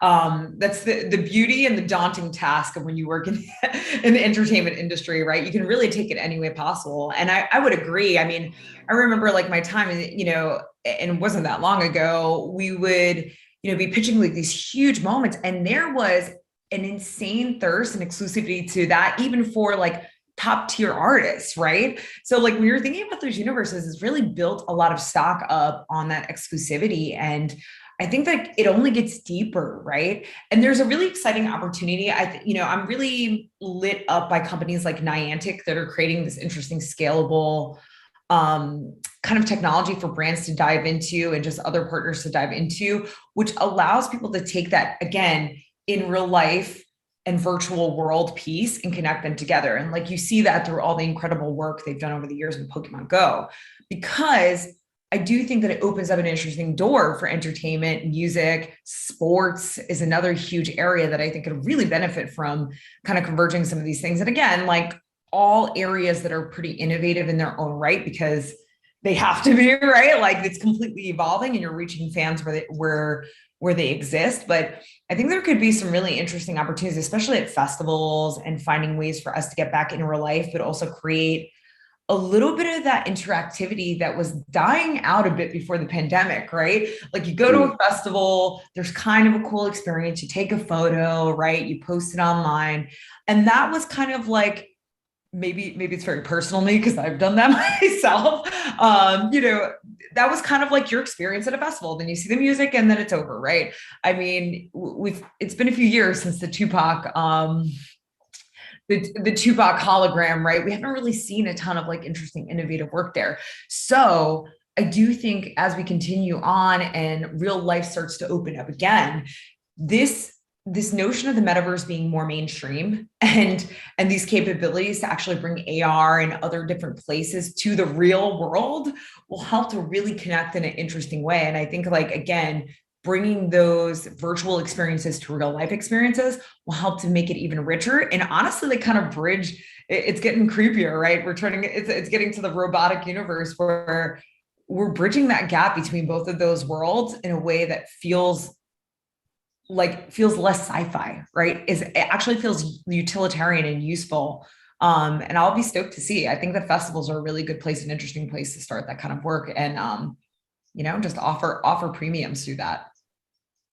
Yeah, I mean, you sparked this thought when you said that, the North Face is about, getting outside and exploring, and from a brand value standpoint, and you start talking about festivals, I was thinking about it in my head. I just went to a music performance last week for the first time, and it was interesting. There was an artist on stage, but this is the first time that I saw that the audience was looking at each other and talking and congregating more than they were paying attention to the artist, right? There was this need to, I guess, this pent up need to start, just to interacting with people IRL. And that was really interesting to see. I was very much in the back on the grass by myself, being safe, but like watching the audience was interesting.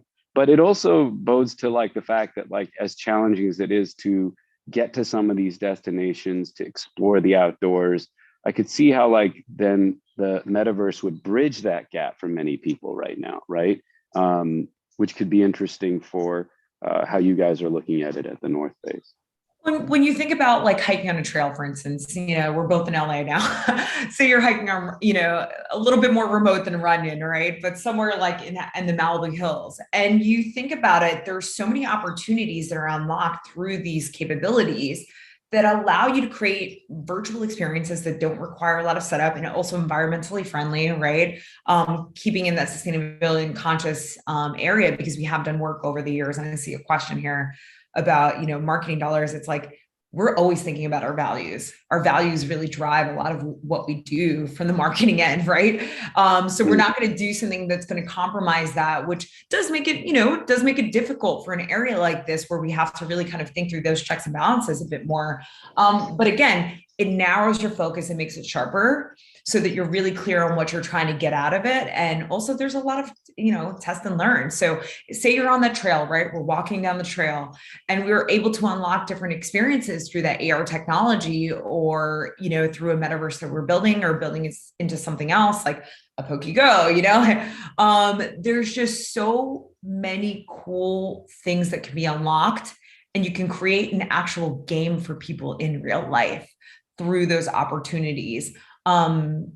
Which again is feeling way more comfortable in the marketplace in a way that, again, might have felt maybe novelty or a little bit out of the box before, or just like, where is this applicable back to the brand, right? And some brands are just way more innovative than others, like we know that.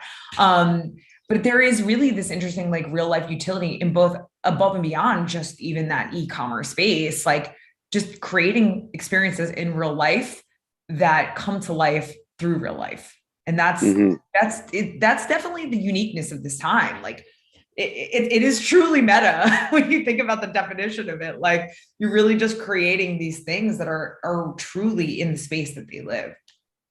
No, that's super dope.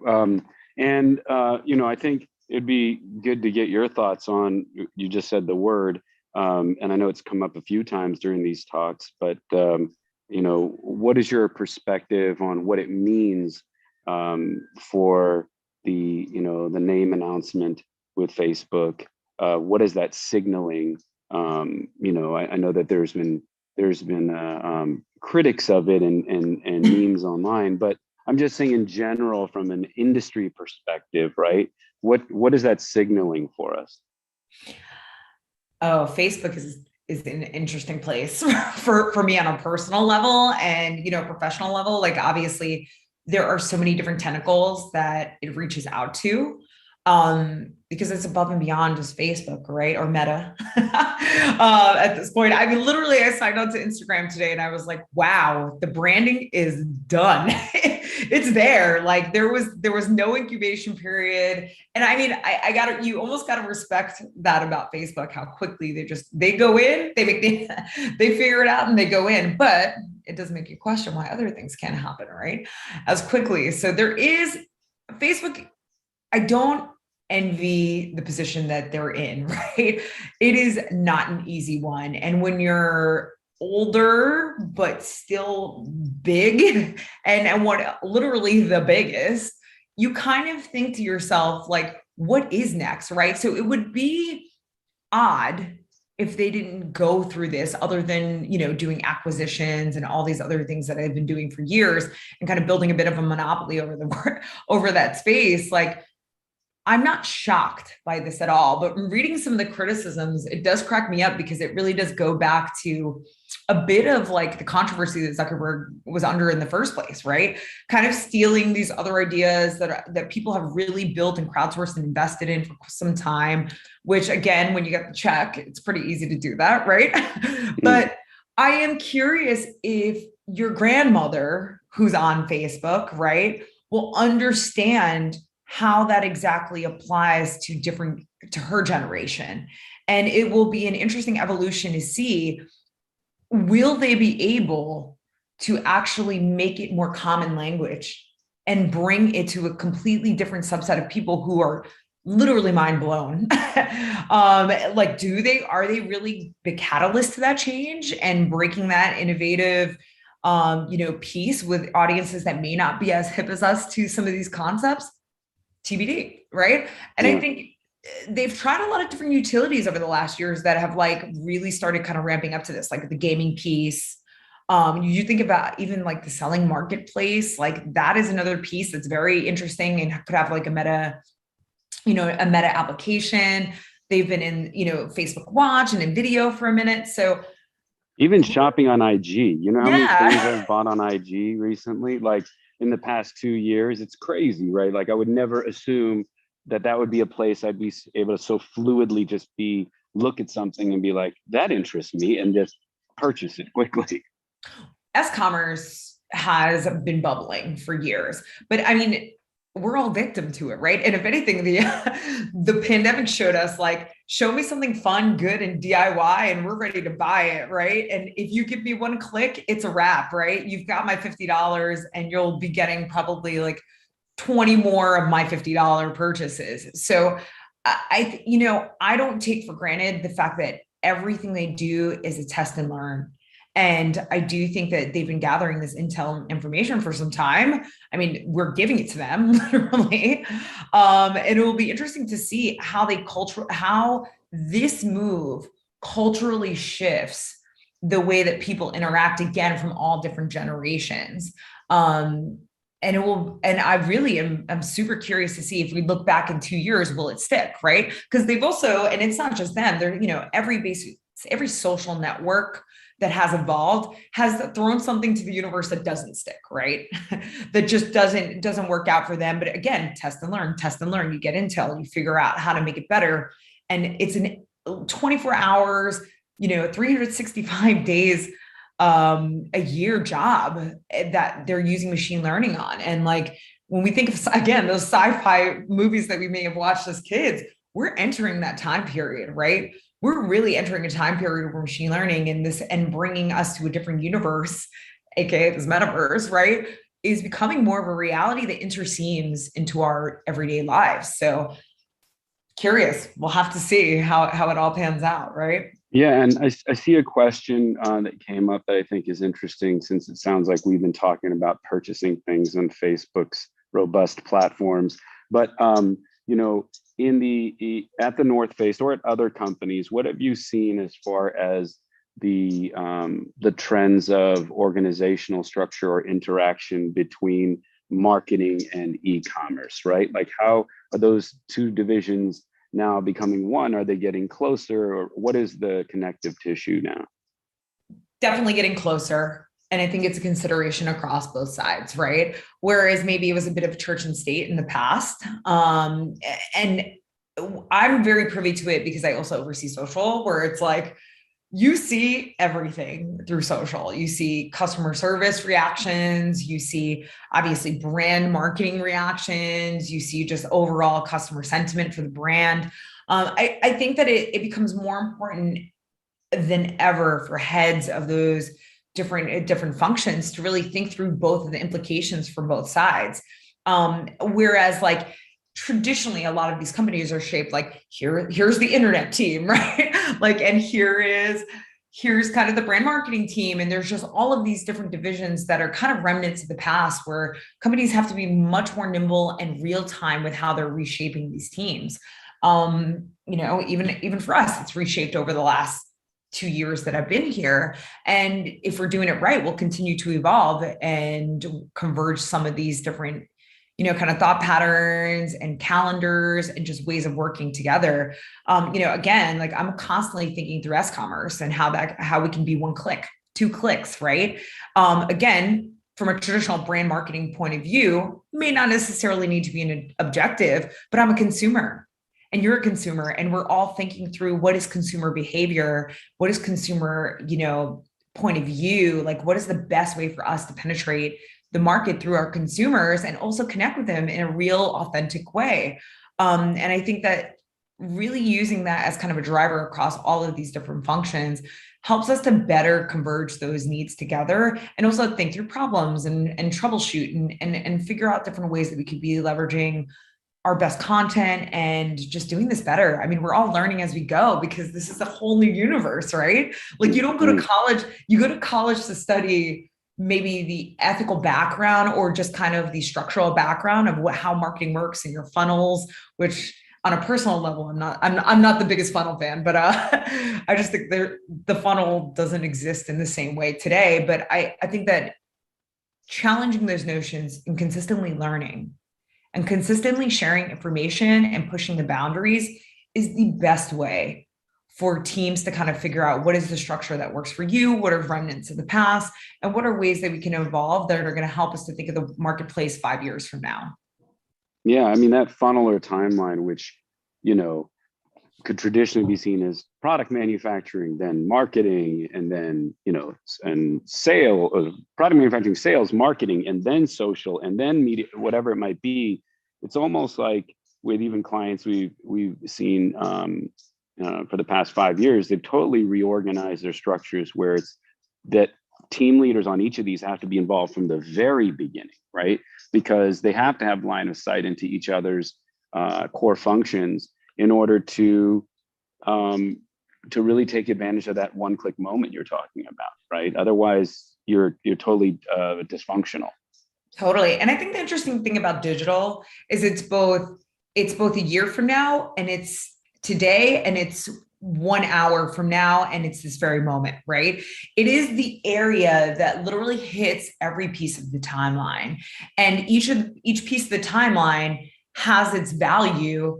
And being able to think today and tomorrow is not always the easiest, right? Especially in projecting like how you allocate resources and how you kind of handle the fires that may be going on today, or, you know, the bullets that need to be like dispersed to get to take care of those problems. So like, it is an ever evolving place where we're again all learning in real time how to best approach, and every workplace is just structured so differently, and again has a different investment in technology and advancement in the digital space, whether or not it's more resources allocated towards e-commerce, or it's more towards maybe brand digital, or just whatever. Everybody is at a different stage of this game and evolution. And yeah, I mean, the world's getting more digital. Everything, you know, marketing is digital at this point, with out of home being like a very small portion of it. And who knows, like maybe we'll get back into real life and the real swing in a year and be like super blazing on it. But then, you know, leveraging the metaverse to help us bring some of those aspects, like we were discussing before, into real life. I think like it's an exciting time where there's just so much opportunity, and it's really taking that opportunity daily to figure out how you can be doing it better, learning from others, sharing information, and really connecting with teams to see how you can revolutionize and innovate the way that each of them are working.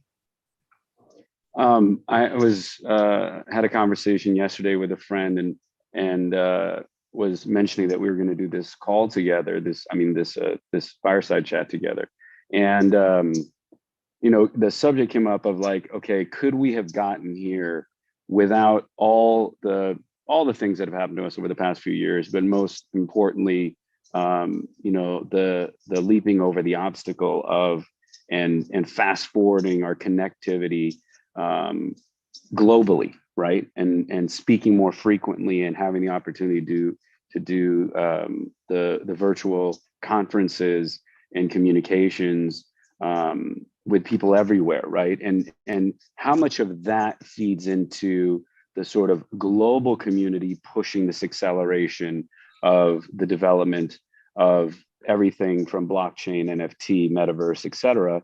And I'd just love to hear your thoughts on that, right? Like, what does this mean for us as like a global community? Oh, I mean, it made the world smaller, right?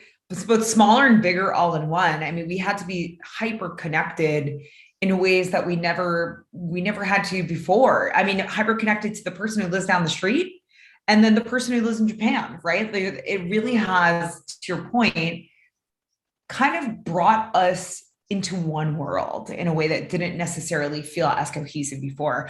I actually have this conversation with our APAC partners pretty often, and just ask them to go through their plans with me always, because I just love seeing the innovation and kind of differences of like Tmall and all these other like universes that they're living in that has scalable, again, technology and other, you know, just other pieces for us as a global team. Obviously knowing that that utility is crushing it for them, but it may not be as popular, for instance, in the North America region or even the EMEA region, or just not even available, right? Watching that globalization and the way that they work really also helps to found, hey, they're like ahead of a lot of the technologies that even we might be utilizing, and helps to found also like where my 3-5 year plan goes, right? And what it looks like, and kind of like tapping into some of those resources and thinking through like, okay, well, we can't scale out on some of the things, and who knows, Meta may take us somewhere else, right? Maybe we're going to tap into more of that APEC technology than we think in the future. But it is this, you know, a spark that makes me think about the fact that like a lot of these countries are just doing it amazingly, and have really kind of like stepped to the plate over, you know, over the pandemic, and really helped to advance a lot of these technologies. And I think about that with NFTs all the time, because NFTs aren't new, right? They're not a new thing, but we're seeing them again globally, like, and culturally popular, because we have been advanced in this way, and we have been kind of forced to take a different look at are there other revenue streams? Are there other ways that people could actually take a little bit more ownership over their art, or take a little bit, just take ownership over anything that could be proprietary to them in a completely different way? And I question too, and I'd love to hear your perspective on it, Ted. Like, would NFTs have rose to the forefront as quickly if we didn't have something like the pandemic happen, where we have to kind of access those touch points and kind of think about different revenue streams and resources? So no, Yeah, I mean, revolutionized, right? Absolutely, I'm speaking to that, right? And it's whether it was the pandemic, whether it was the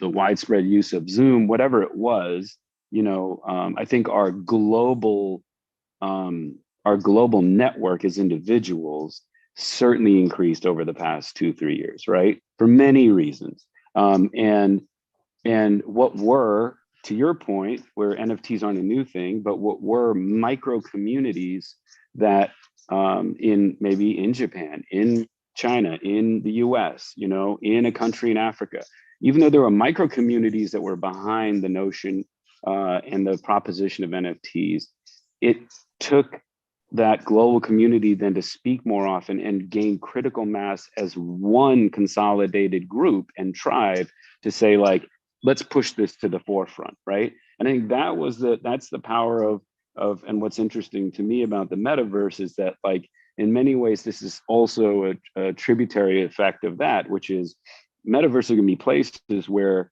in spaces that are valuable because they're now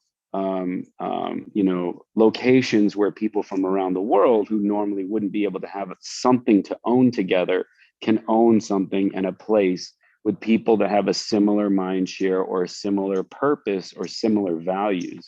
And that's the part that as sort of culture innovators like us and what we talk about all the time, that I find really interesting, right? So it's not just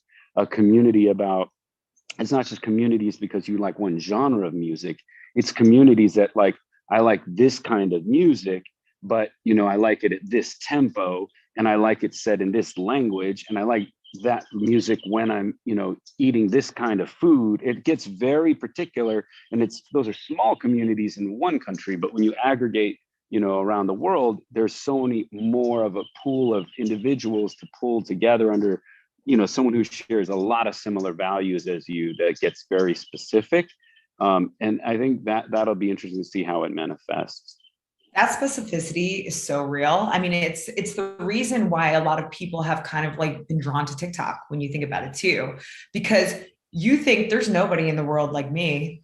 And then you see through video, through an earnest and honest platform, that there's somebody in the middle of Thailand who's exactly like me and loves this one super weird thing that we both are like obsessed with, right? And that connection, to your point, that kind of flattened level of communication that we've been seeing kind of growing and growing and growing over the last probably 20 years has been accelerated when people are yearning for that kind of connection, to your point. Especially over time in the pandemic, where like we got nothing but time, let's figure out how to make it happen together, right? And that's why I'm really excited by utilities like Discord and places where you can build community. It's like your modern Reddit meets chat room meets video capabilities platform and audio capabilities platform rolled into one. And I think we'll continue to see over the next few years more brands start to understand the value of that. And if they aren't, you're just missing out on such a huge segment of consumers that you could be getting really field information from directly. And it'll be interesting to see how that continues to globalize the way that we work as marketers. No, that's great. Well, listen, this has been, as always, super fun to chop it up and, discuss a subject matter. And I think it's wonderful that Media Monks and Jam3 and the group have pulled together, and Joe, a topic that I think we all need to get different perspectives on, from a culture perspective, from a social perspective, and a technical perspective, and how it impacts marketing globally. Because certainly this space, call it metaverse, call it blockchain, is part of a lot of the reckoning and revolution that's happening now. So thank you for joining us today, and thanks everyone for joining our conversation. Of course. Thank you so much, Ted. Always great to talk to you. Thank you. I always love the like awkward 3-second pause while I come back onto this thing. Everybody's just sort of the same look on everyone's face, like what's happening right now. So thanks, Rena and Ted. I appreciate the conversation. And Rena, I just want to say North Face is one of the most pioneering brands in a lot of this stuff. I loved your point of we've been doing this for years, not just in the entertainment side, but even the North Face has been a provocateur in the space for quite some time. And it's just really cool. So I appreciate you taking time out to chat with us. So thank you, Joe. Yeah. Hope to keep pushing it. Hey, That's right. You and did a big job. happy Diwali, everyone. Yeah, exactly. Well, thanks everybody for tuning in today. I think this is the sort of closing things out portion. Lots of common threads. I think a few takeaways that we can leave with is that, the metaverse isn't something that just got here overnight. It's definitely been hyped up the last few months. And there's a major hype cycle wrapped around it, but there's a lot of brands and a lot of folks in this space who've been doing things like this for years. And as this sort of naturally segues into the next version of what the internet looks like, there's a lot of folks, just like Media Monks, that have been doing a lot of things in this space for a long time across the spectrum. So we look to continue that push. It sounds like everybody engaged today looks at continuing that push. It takes a lot of experimentation, a lot of testing to make it work, but making sure that we're doing that in a way that that moves things forward and doesn't sort of just become a flash in the pan thing, I think is super important. And you can tell from everybody who was talking today, nobody really has all the right answers about what things are going to look like yet. But I think more conversations like this, more brave brands that find ways to connect themselves authentically into the spaces where they can experiment, and then more people willing to sort of work and partner together and become part of the building of these things, and looking at them as communities. I saw a comment during the first session. Somebody mentioned that they really liked how the word visitor was used as somebody who visited the Vans experience, as opposed to talking about them as a user and talking about it and making it feel more like a hospitality type experience. I think that's super smart. So hopefully this was super valuable for everybody today. Don't forget to keep an eye out for our Making the Metaverse report, and please don't hesitate to reach out to anybody here, even myself as well. I'm joe.olson@mediamonks.com. And again, thanks everybody for coming. Have a great